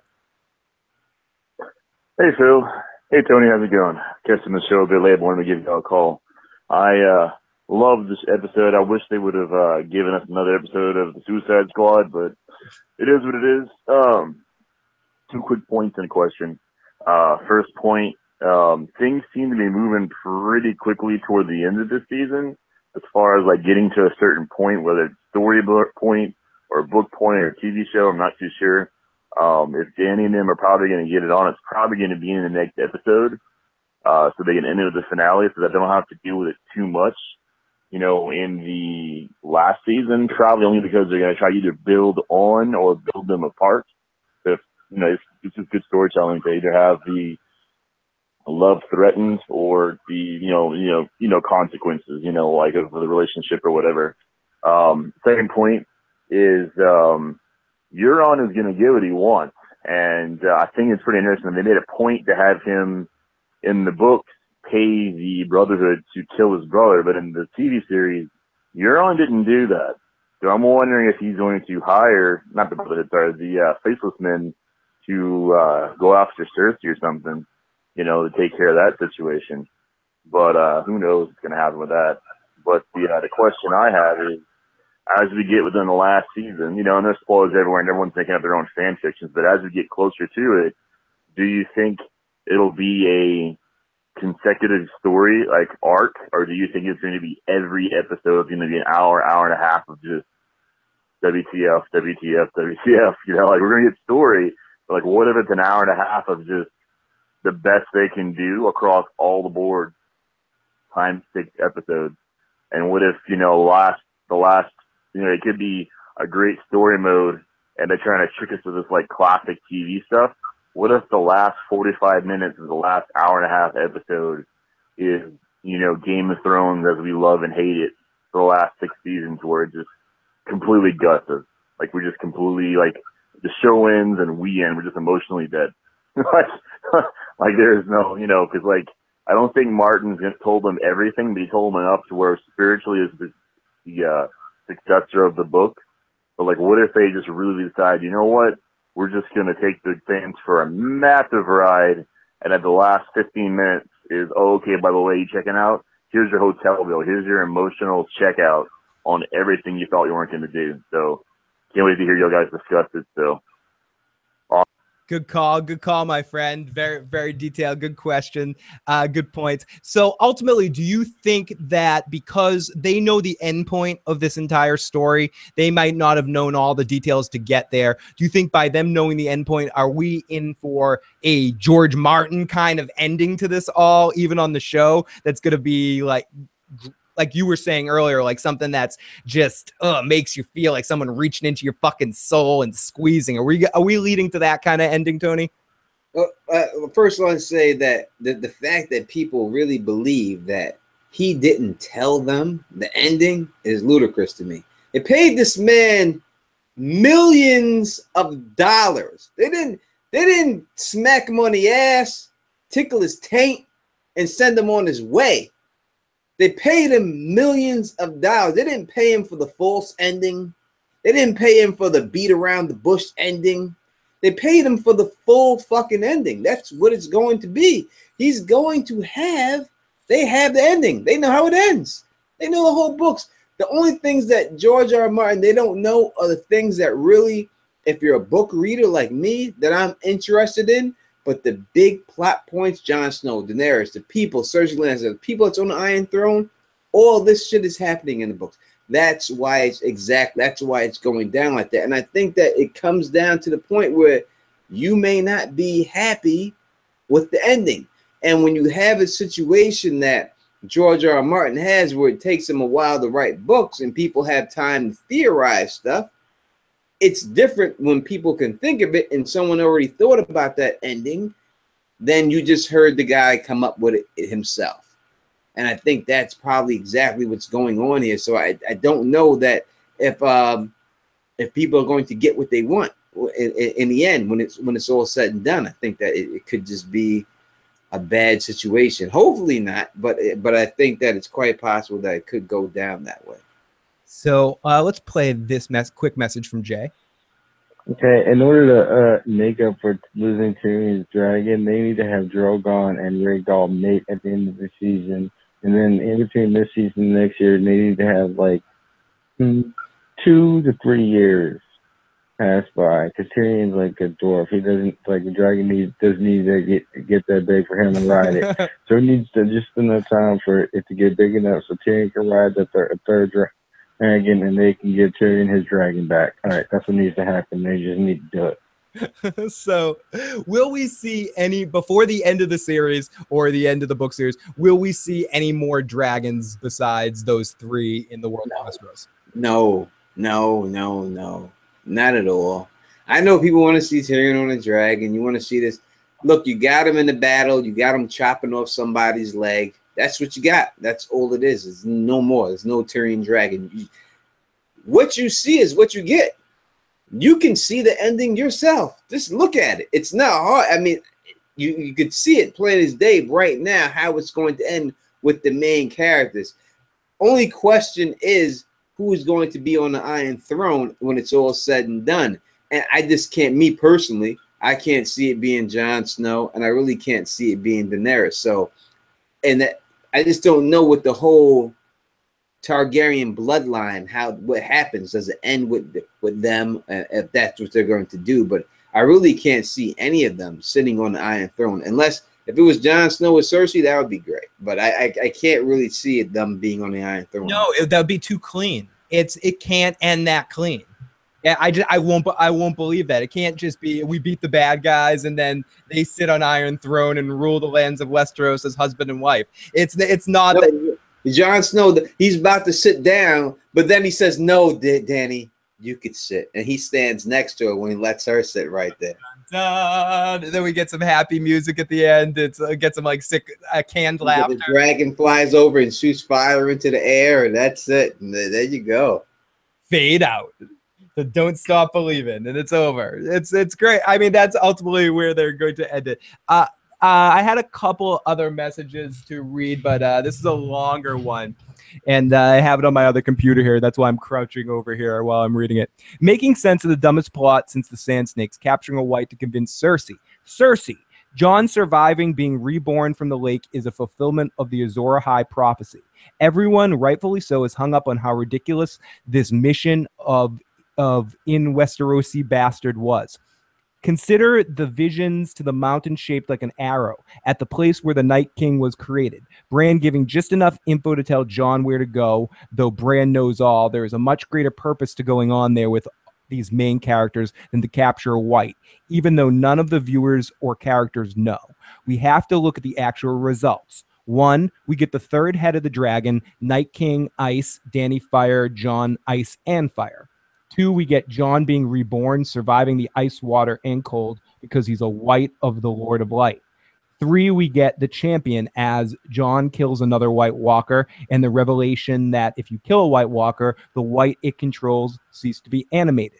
The champion now has all the knowledge he needs: Dragonglass, Valyrian Steel, Fire, kill the White Walkers, kill the Whites to defeat the Night King. Dany sees Jon as her champion, and we solidify their relationship to make some whoopee. Dany is supposed to be barren, unable to give birth, or womb stone where she to get pregnant from Jon. It would be a stone dragon. Again, the fulfillment of the Azor Ahai prophecy. The Night King now has a way to get over the wall, and a champion is more important than ever. So while the stated premise for this mission impossible is so painfully idiotic, in the context of Azor Ahai, it makes a lot of sense. P.S. The Night King can skin change into Viserion, which is how he controls the whites and the dead bears, horses, and giants. Oh my! And then so can Bran. But you will fly. Bam! So, any thoughts on all of fucking that, Tony? That was a lot for me to think about. You know, I the whoopee situation. I love the Newlywed Game, so I love the term whoopee. What a great show! Where was the strangest place you guys had sex? In the butt. In the butt. In the butt. She said it. She said it quick. Yeah. She said it quick too. She came right out with it. Her husband was like, man, like she didn't waste any fucking time, dude. No, her husband was like, "God damn, why'd you say that about me?" We're doing it again tonight now. That's the way it's going down. You know, I don't really know what to say. No, I mean, there's not much you can say. It was more of a comment just to put out there. Stacey is spinning this in a positive light and doing what you were saying earlier, choosing to look at this in a more what it could all mean, a deeper meaning to everything that happened that we're not quite looking at. And that's what I was saying earlier, where maybe episodes to come later might make this episode and things that happened in this episode more believable and more understanding. At least some of the hinky bullshit that you asked those questions. I hope so. Because sometimes with that stuff, it's the domino effect. When there are a couple of like big glaring points, it's easy just to pile on and start picking out all the other little points. And if in some of those other little points that are piling on, like why the Night King didn't aim at Drogon and a couple of the other things could possibly make sense in context. But when things like none of the main characters, only nobody's him characters die and in other little things like, you know, only the one White Walker survived, or Jon coming out of the what I mean, there's certain things that can be cut upon, but there's enough bullshit there to make you smell. I think if you look at it like this, as we said earlier today, getting back to Eddie Murphy, we could tie this Eddie Murphy joke to everything in life, basically, if you want to go. But to us, Game of Thrones is filet mignon. This is Kobe beefsteak. This is the best in the world. To Dan and Dave, this is a cracker. They got other shit they got planned to do, and that's a ritz to them. They want to move over to their new show that they're trying to get done, that they've been writing. They're inspired by that right now more than Game of Thrones. They already got that dough. They're good right now. I got McDonald's. I got McDonald's. You ain't got none. So let's listen to what do we got here? We got one more text on the wedding. Littlefinger gets drunk and tries to get Sansa his room. Oh, we got more of Antoine's fan fiction. I love this stuff. Here we go. Phil, Tony is going to be smoking some High Gardens Fidus with Marjorie. Joe Dirty Locks is watching Bran Stark and Elisa Stark get it on the private bedroom, sneaking in. I have a private bedroom with Arya, wonderful sex, and I'm wanting more. So Jane Poole comes in and joins me. Peter Griffin is ratting a sandwich and drinking wine at the wedding, staring at Cersei Lannister, who put him down. Katie Crow asked Jamie Lannister where John's at. He's like, how the fuck do I know? Sam and Gilly are staying the night. Funny, Tony gives me props for doing Arya. More on the text on the wedding. Littlefinger gets drunk and tries to get Sansa in his room, and she sees her husband Tyrion and Gendry, and she runs to him. Erin Haydig is smoking with Valerie Mosley and Bella Richards and Shannon C in the women's club with Elena Tyrell smoking something. I am out for the night with Arya Stark and Jane Poole. Amazing sex. Tyrion arrives to join Tony Teflon, Phil, and Marjorie for a smoke break. Another bottle of wine. Daenerys and Jon, check me out. Whispered, makes me proud. Aunt and Arya make good Targaryen children. Holy shit, Antoine. Ooh. Holy moly, that was a lot. That was a lot, Antoine. That's fucking great shit, dude. Funny fucking shit, man. So we'll start to sort of wrap things up here and take some more questions from the chat, and then I will let Tony go here tonight. And I also got Phil Drake, so I have to finish my drink right here for the last couple of super chats. I got like 2 drinks in a row, so we're have a couple drinks here before we call it. I'm not drinking with you. Sorry, everyone. I have not been in the chat at all this whole episode. I don't have the chat up. So if anyone's asked any questions to me specifically, this is the reason why I have not answered them. The chat's not up. So I'm sorry if you have. That's the reason why. I don't know if you have, but I'm just assuming maybe you have said something to me. But if you have said hi to me or something that didn't see a chat back, that is the reason why. But what up to all y'all in the chat? What up to everybody out there? Tony's like, fuck everybody. Fuck you motherfuckers. Oh, yeah, someone wants me. So here we go. Let's play one more Jay's songs, but in honor of the wonderful, the beautiful, the amazing Timo, let's play a Timo's Rant of the Night song because you requested it, Mike. It's Timo's Rant of the Night. It's Timo's Rant of the Night. Fuck Sansa. Fuck Sansa. Fuck Sansa. Fuck Sansa. It's Timo's Rant of the Night. It's Timo's Rant of the Night. It's Timo's Rant of the Night. It's Timo's Rant of the Night. It's Timo's Rant of the Night. It's Timo's Rant of the Night. It's the Rant of the Night.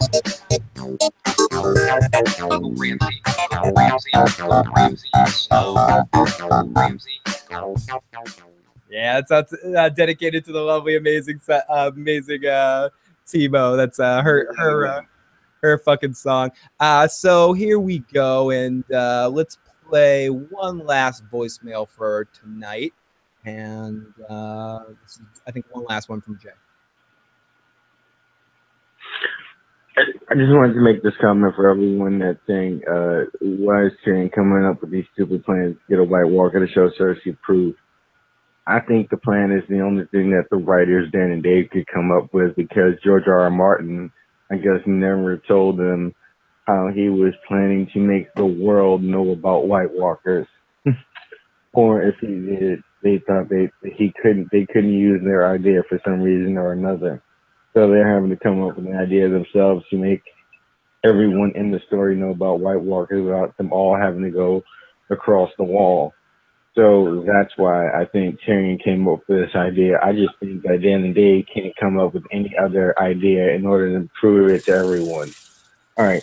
And I don't think it's just about proving to Cersei when they go to see Cersei. I think it's about proving it to the to like, you know, all the important people under Cersei, as well, like Jaime and everybody else that, you know, that Cersei has power over, but are like, you know, are in the upper levels of power that would be able to do something if she doesn't act. No, and I to piggyback on this question, Tony. Mhm.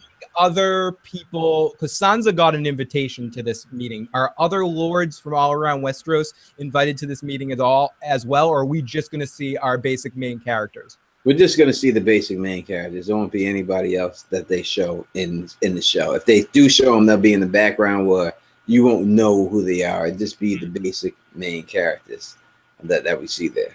The way we got like Manderley in the north and stuff, or like a shadow, like, oh hey, there's Manderley. Hey. Yeah, you may see someone with a sigil on them, but they ain't gonna say nothing. So it's going to be interesting to see how everyone starts to react to this. Do you think? I think ultimately Jaime is the type of guy that once he sees it, he's going to fucking freak the fuck out. I don't know how Cersei's going to react when she sees this. No, so this again goes back to, you may not like the ending of the book. This is something that we've already seen. We've already seen Commander Mormont try to do this, right? So yeah, this has already been introduced. This is what it is in the books. This is what it is. He tried to get the hand down there, but it melted away. So why wouldn't Tyrion come up with the idea? I don't know if it will go like that in the books, but why wouldn't they, Jon, who is underneath him, try the exact same thing that he tried, but just do it on a more dramatic scale? Yep. Yeah, it makes sense. And also for next week, will we get any Hound and Mountain interaction? I don't think we're gonna get any interaction. When you look at the prophecy, the Clegane Bowl, when you look at that, it's the first vision that Bran ever got, and you could see it's like it says something that there's a guy, mountain, there's a person looming over him with a iron helmet with black goo coming out of his mouth, and then there's someone armored with a face of a dog, which is the Hound, and someone else is armored in shining aura, which is Jaime Lannister. So I think when it all comes down to it in the end, and above them is the Mountain, I think those two people will have to fight the Mountain and kill him. I don't think it's at that point right now for them to do that. So I can't see a Clegane Bowl jumping now, up. People have been waiting for this. We talked about it earlier. So let's oh yeah, fight time! So in this Clegane Bowl, I just don't think the Hound has the reach now with his injuries. With his injuries and all that sort of shit, I just don't see the Hound being able to legitimately take down the Mountain on his own. He would need help to do that. Brienne. So how's he gonna beat this dude? Exactly. He lost to Brienne and that's before the injury he faced from like falling down and stuff. You know, I know he can kill a bunch of whites pretty easily that everyone else was killing, but ultimately the Mountain is a different kind of white. He's a very strong science white that is going to be a tough kill. He's going to be like the Juggernaut in X-Men, where they're going to have to find weaknesses in his armor and work together to get under the armor to get in there to chop off body parts or something like that. No, it's got to be a double team. That's the first vision Bran gets. There's no doubt about it. That's the way it's going down. But going back to inconsistencies, you also see Gendry's hammer. What is that hammer made out of? Because it was smashing whites. Like it was no problem. I didn't know that steel could actually affect them and kill them and knock them down to that point where they can't come back. And we've seen Jojen get stabbed up by an arm that got knocked down. This is just a minor criticism, or not even a minor criticism. I guess it's a big deal. The one thing that somewhat, or one of the things that somewhat bothers me, because I want to know this, the resistance or how strong the whites are. It's been inconsistent. It's gone both ways, because the first white that we see, obviously, when Jon finds it with Mormont, it's coming at him. It just keeps coming, no matter what they do to it. Just keeps coming. Then we see the whites that the children fight when Bran shows up at the at the Three-Eyed Raven's place in and those are the more skeleton types that get broken apart easy. Then in Hardhome, they're definitely very tough to defeat for an army of strong, battle-worn wildlings and stuff. It's a tough battle for them because they're overwhelming numbers. And in this situation, the whites seemed weak again, where 6 guys were able to hold it off. Granted, they're 6 very good warriors, but it's still the inconsistency of the power level of the whites. Yeah, when you get to that point that they're in, right? When you're in a circle, skills go out the window. All right, it's not about skills. It's about who can swing their sword fast enough and hit the person in front of you, right? So we seen these whites, and the one that looked like Curly from the Three Stooges, that motherfucker took a beating. You couldn't do nothing to him, right? He was all about it. It took John all this time to kill his ass. But these motherfuckers are brittle all of a sudden.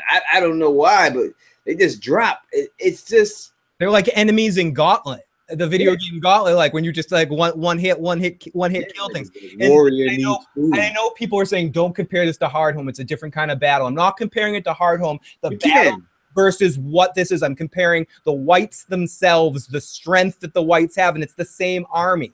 We're talking about a creature that threw I'll be right back, Tony. Take it over. All right. You're talking about a creature, people, that threw itself off a goddamn mountain head first, right? Head first, it fell off the mountain. Not one, not two, thousands of them. And got up and ran. And you're talking about from that, we go to a creature. Right. So how do you go from throwing yourself off a goddamn mountain head first to not wanting to put your toe in the water? I don't understand. It would just seem to me that they would just pile up in that water to the point where they can just step over each other's bodies. I've seen ants make bridges out of their own bodies to scale shit, right? So these things seem a little bit more smarter than ants. So I would think they'd be able to get over that gap if they really wanted to. So it's these little inconsistencies that kind of mess up the show. But I really think it's to the point where these guys, they've cashed their checks. The checks are cashed. They didn't want to do another season. They wanted this season to be done with so they can start their new show. That's what they're into. That's what they're focused on. Here comes the fansplaining, because I ultimately I agree with everything you said. But here's my fansplaining situation. Maybe these were the weakest section of the Night King's army. These were the skeletons, the bodies that were broken up as much, and he basically is just showing them a fraction of what the strength of the army is in that situation. He wanted them to stall. He wanted them to survive long enough for Danny to show up so he could ultimately get a dragon. He foresaw this. So ultimately, he was sending all of his like bitch dead, the ones that have been alive way too long, and the bones are about to fall apart anyway. So he's like clearing them out a little bit. So maybe that's the case. He didn't like those guys anyway. They weren't holding their own in the meetings. They weren't bringing in enough. They weren't killing enough people. These were the weakest of the Night King's army forces. We didn't even see the giants. Where were the giants? The giants had to be with another group of soldiers somewhere else so this wasn't the entire army. So maybe this was just a pussy group, a subset group that they sent at them to stall. That's my fansplaining moment. I give you props. I think that no doubt the Night King's plan was for this to go down the way it was, to draw a dragon out to kill it. I think that definitely was a plan of the Night King when it all went down. No doubt that was a plan there, but too many things. I mean, I'm not gonna. I don't want to compare real world stuff to what's going on. Watching a woman walk through fire, right? So when you can do that, then I guess Jon Snow can go in the water and come out and jump on a horse and ride with the wind blowing on him and not have hypothermia. No, of course not. Of course not. He was fine because the sword's eye lit up and gave him strength. That's what happened. It was some He-Man shit that we just weren't aware of. It's a different world. It's the Battle of Eternia. Tony. It's not Westeros anymore. It's the battle for Eternia. Man at Arms showed up, and it was fucked up shit, dude. Some Battle Cat shit. I'd love to see Danny on some Battle Cat shit. Oh, I could totally see her on in that show. Well, no, you can't see her on that because Battle Cat had a fucking saddle. All right, Battle Cat had a saddle. I have the by the power of Westeros, I have the power. I agree with you. D&D cast their checks. Creativity is over. Says Keisha.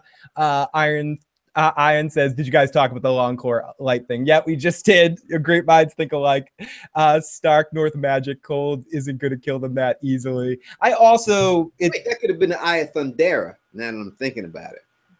He was something else was keeping him warm. We'll take a couple more questions from the chat, and then we'll start to finish things off here. And huge thanks to Tony. I'm about to take a sip for the very first time of the Game of Thrones wine. I haven't had it before, and I'm mixing beer and wine, but let's try it. Stephanie sipped it. She said it's a little too sweet, but whatever. Let me try this shit. Yeah, it's drinkable. That's it. Listen, after the first 3 or 4, they all drinkable to me. Yeah, they're all drinkable. I'm buzzed enough that I just wanted more alcohol, so I've been drinking whatever is open at this point.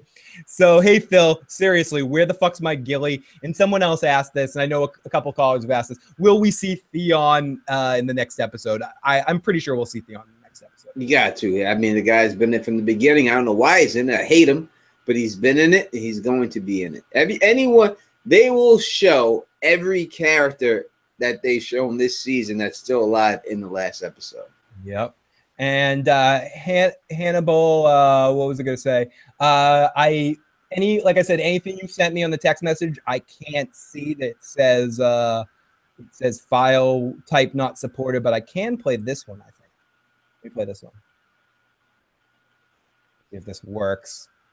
An error occurred. I don't want a fucking error occurring. Fuck you, motherfucker. Don't error me. Let me see if I can play your song here, dude. Give me 1 second to figure this shit out. Here we go.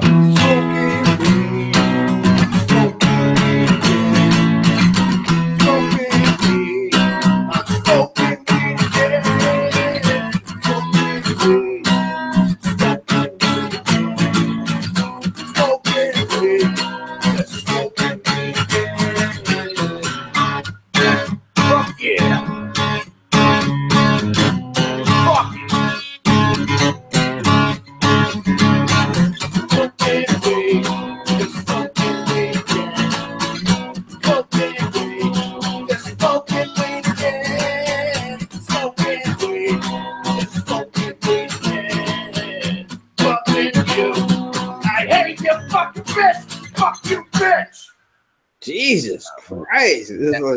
It just changed at the end. Yeah, it got really intense at the end, though. I love the passion, Hannibal, though.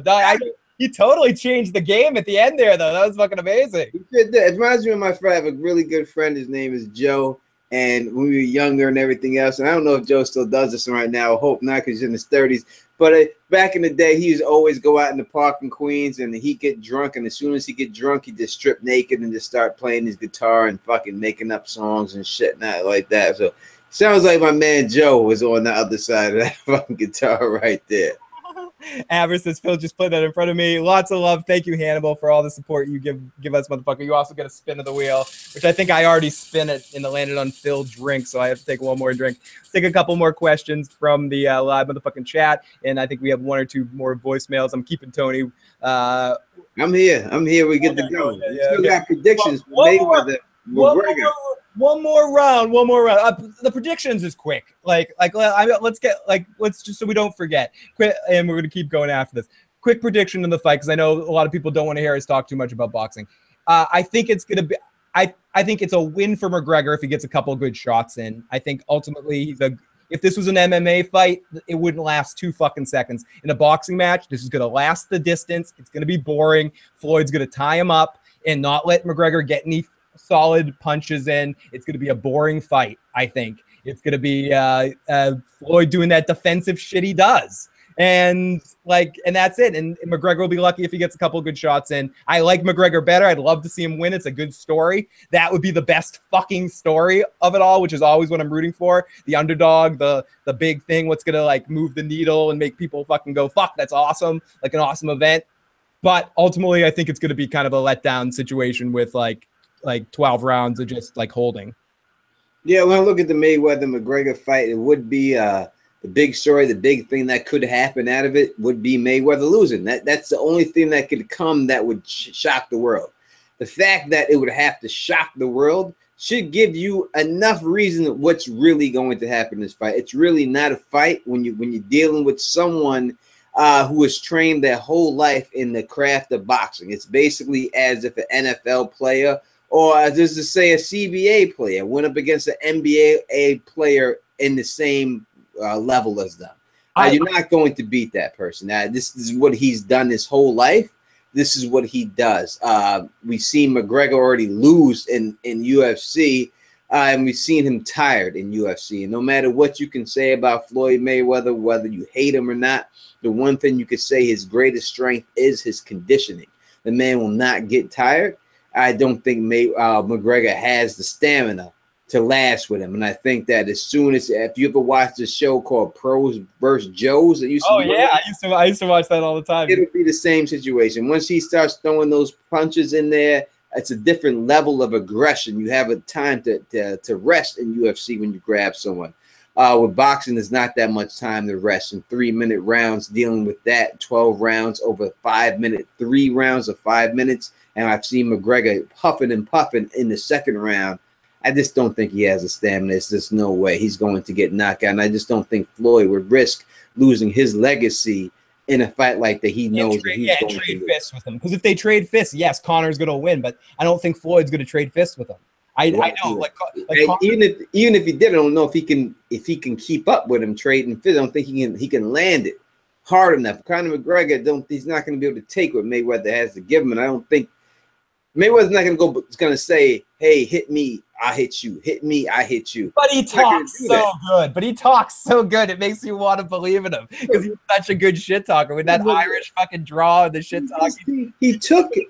He's a world champion shit talker. He's a world champion shit talker. The thing that makes me mad about it too is that he took Mayweather's whole formula. And when you look, and not just Mayweather's formula, but McGregor took Mayweather's formula, money. I got more money than you. I'm better than you. I'm going to talk shit and win. And people love it. But when they hear Mayweather do it, they hate it.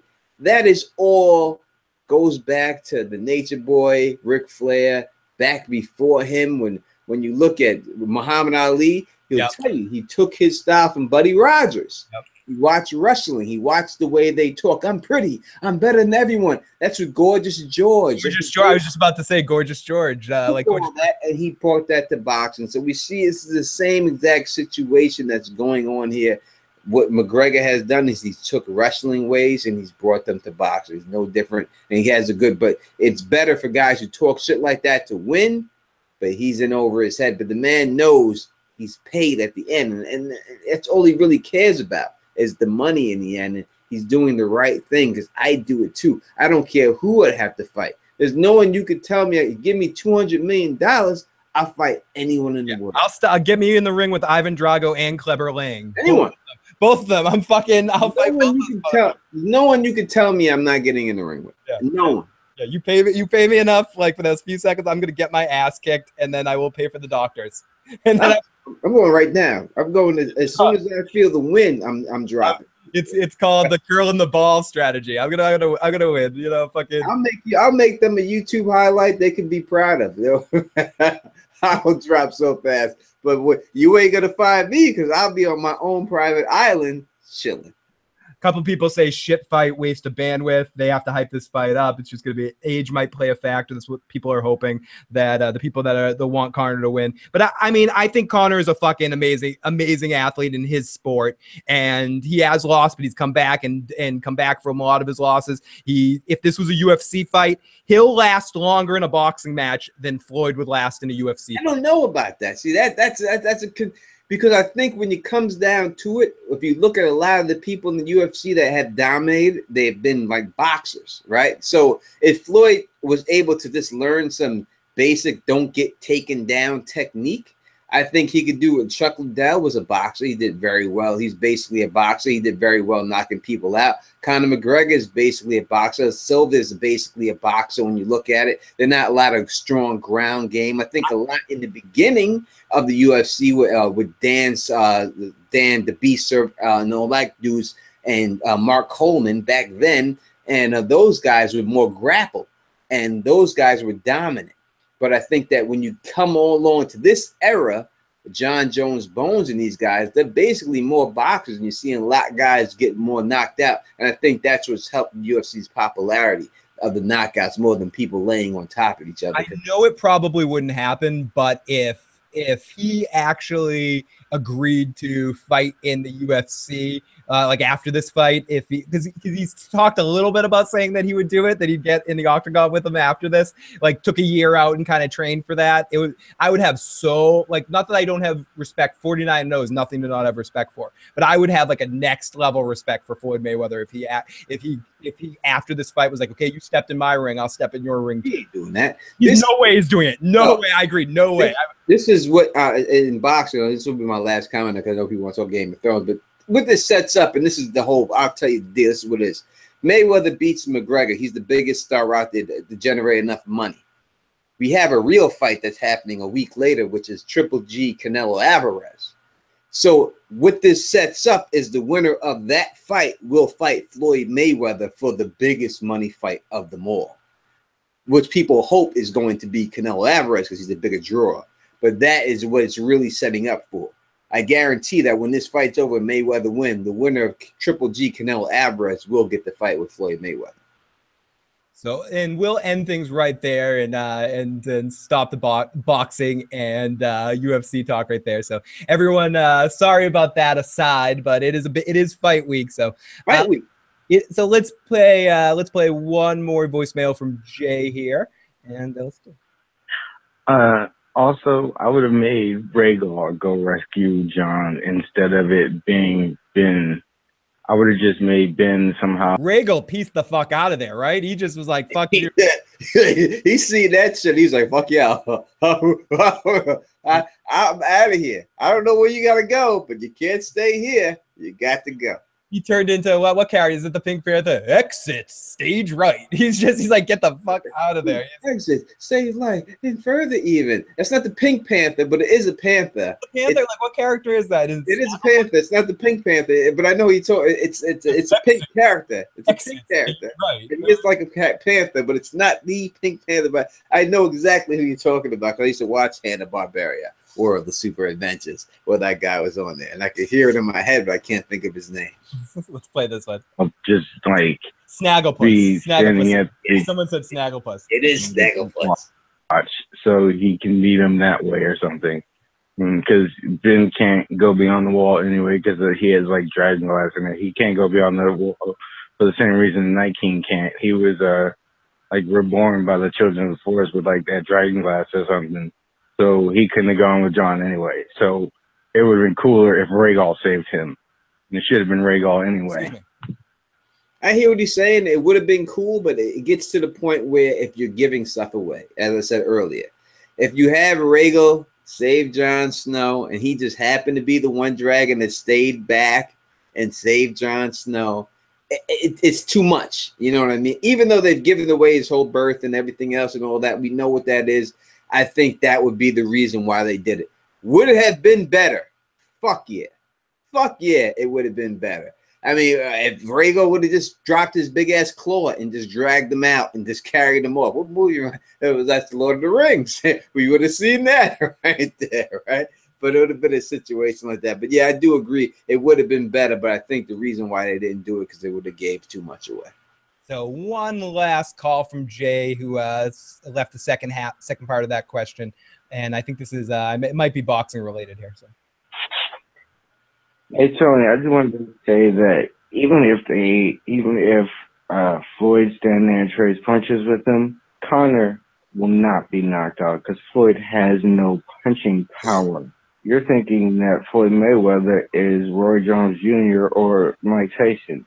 Floyd Mayweather is a defensive fighter with no punching power that is not known for knocking people out, and Conor McGregor takes hits from people who wear 6-ounce gloves. It's basically like wearing bare knuckles all the time. Right. Okay, so I don't think that Floyd's punches will phase Conor. He may not get any points on him because Floyd will duck and run the entire match, but I don't think Conor will get hurt by Floyd whatsoever. I think that Phil and you could stand in there with Mayweather and not get hurt. Not me. Not me. I have no respect for Floyd's punching power, and you have too much respect for Floyd's punching power because he has no punching power. Bam. So all right, well, let me go through that real quick because that I appreciate the question and everything else, and I understand what you're trying to say, but that's ludicrous. First off, Floyd Mayweather, you have to say, he started his career at 130 pounds. When he was at 130 pounds, he knocked out everybody.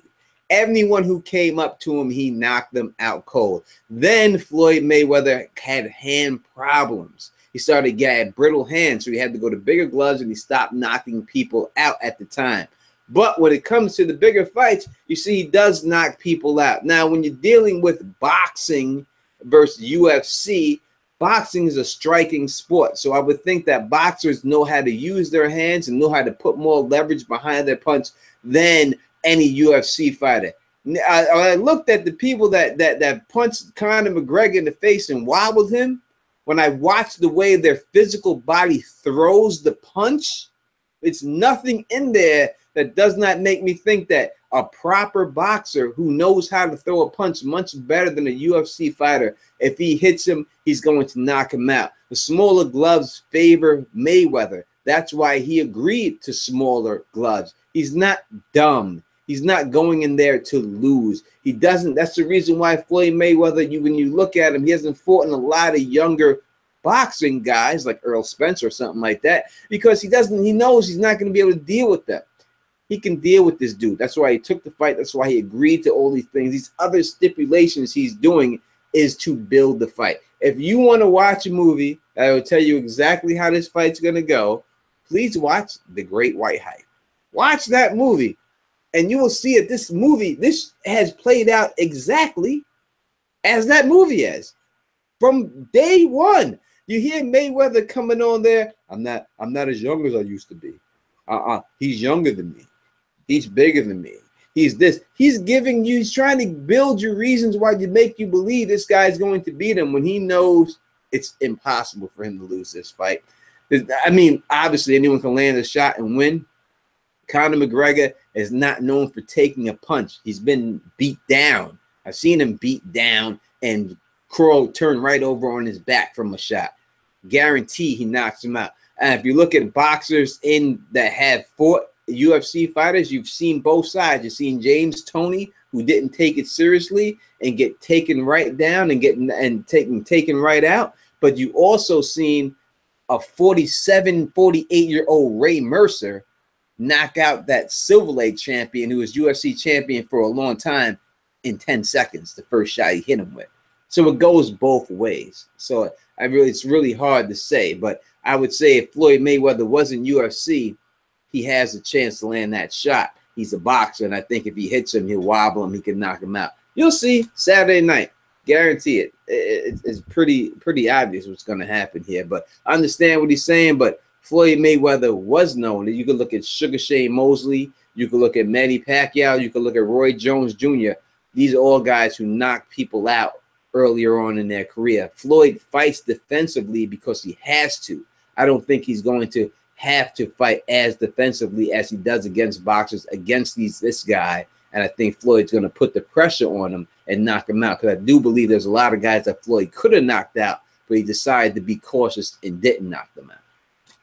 So it's gonna be fun to see this Saturday night. So get your pay-per-view.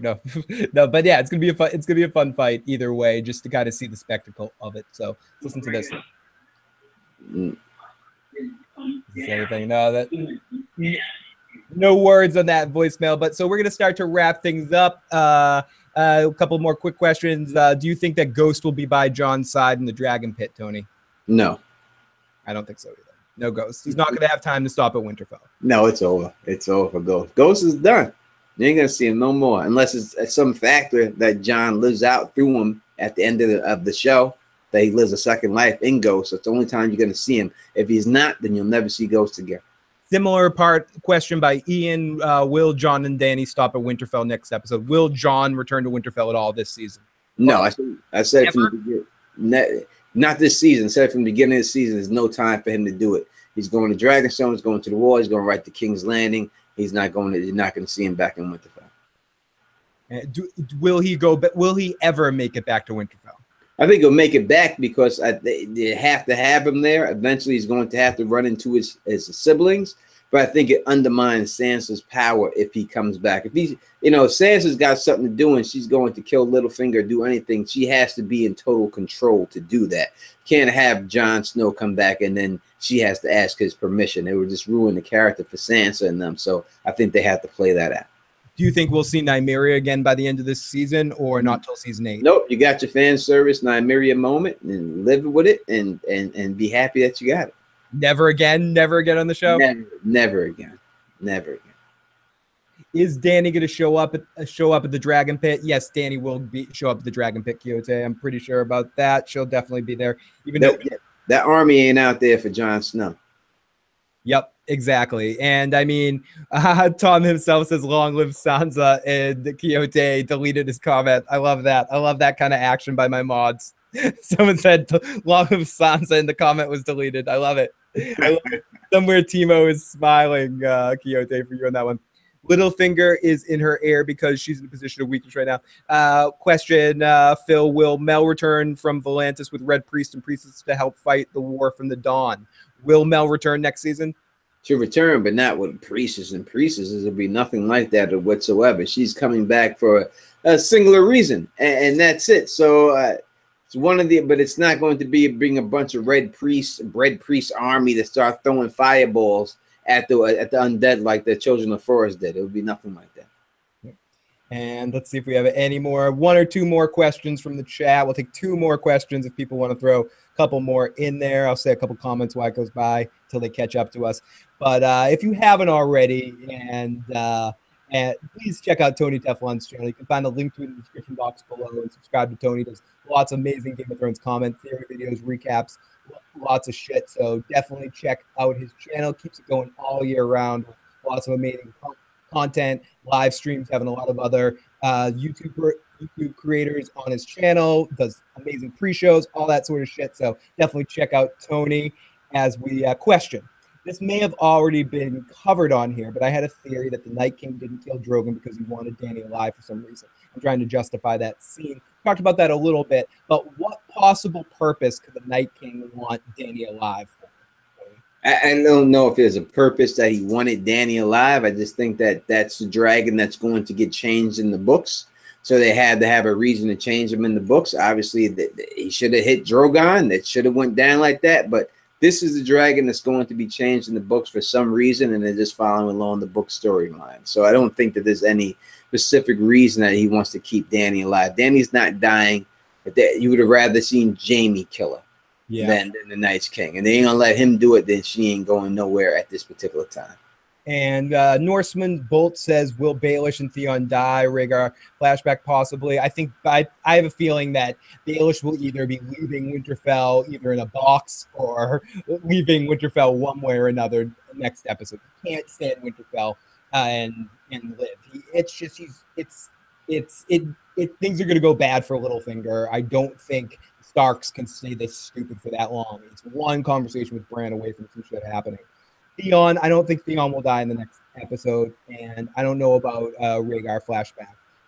And Michael Smith says, will Jon ride a dragon this season or next? I do think it's interesting that Jon didn't get on Drogon so they could hold off the moment. A lot of people were like, why didn't Jon jump on Drogon when they had the chance to escape? Instead he chose to fight off a bunch of whites because he was all angry, and the fans blaming Ray because he was angry. It's because they wanted to hold off that moment of him riding a dragon. That first time he rode a dragon's back to be a bigger deal. It's just again, Tony was mentioning this earlier about a different thing.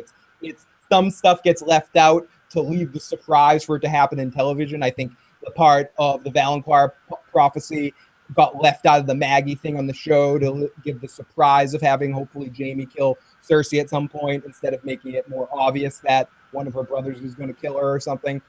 So I think some things are left out of the show for purposes of surprise reasons. This could be one of those situations with with him riding a dragon. Phil, I see that sexy stuff will be resurfacing. Yeah, it's coming back. Oh, we got a $5 super chat donation to keep us going. Yeah.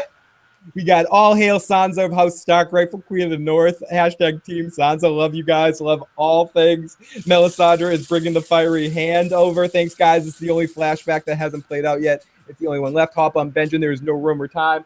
Phil Drink. You got Phil Drink. So here we go. Drink of the Game of Thrones wine, which is not bad.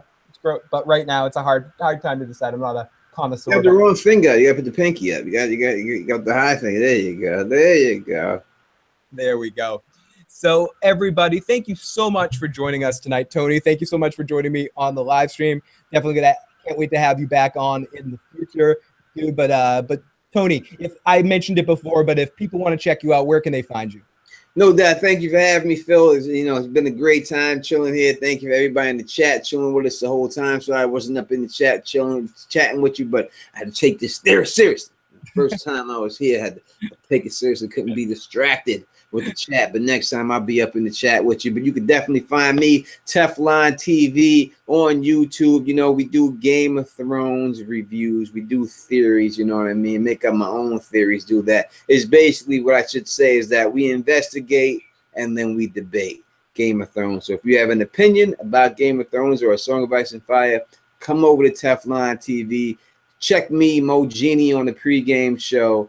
And that's the way it goes. But once again, thank you, Phil, for having me on. No, thank you. And lots of love out to Mo Genie. You guys are awesome. Take tons of questions. Mo Genie's a killer in the chat, getting your questions in and all that stuff. And an awesome, funny, amazing person. So definitely check out Tony and Mo and all the stuff happening on Teflon TV. So everybody, thank you so much in the live motherfucking chat. You guys have been amazing tonight. Let me jump in there and also thank all of our callers. Sorry about the live call-in problem. I'll try to sort that out by season finale day. 1998 champions Alan, Andy Western, Becky, Cheekiest, Ian, Iron Throne, Maiden of Darkness. Lots of love to you. Michael Smith, Mike Bushnell, Moni G, Norseman Bolt, Paul Quigley, Quixote, Reese, Rice, Rig, Ryan, Centovia Major, SM Down, Jay. Great calls tonight. Susie, Finn, the Spiders, Great Balls of Fire, the Four Diamond Sword, the Lewd Dragon, Tom himself, Valerie Mosley, and Violent Messiah.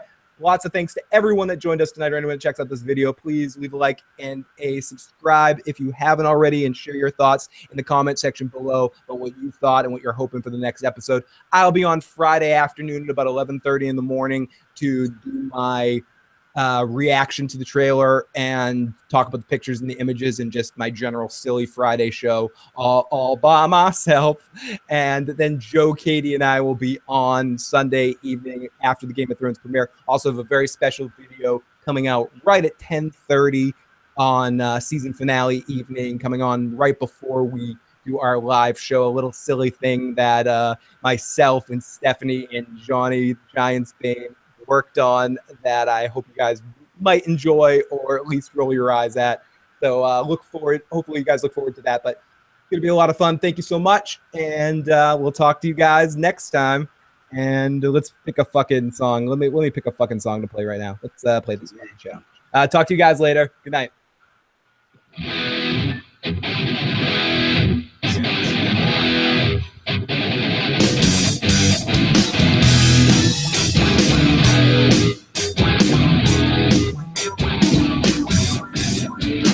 Get down to the local clinic and your fast blood test, my dick will go in it. Told y'all be faithful, it is true. If you little ass birth control too. Now the women, it's not wrong. The boyfriend is constant, pass it along. Pass her along.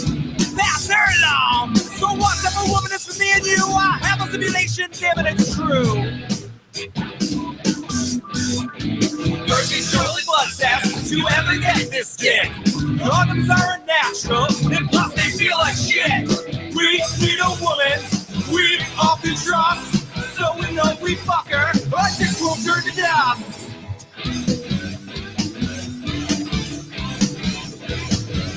Our dicks won't turn to dust.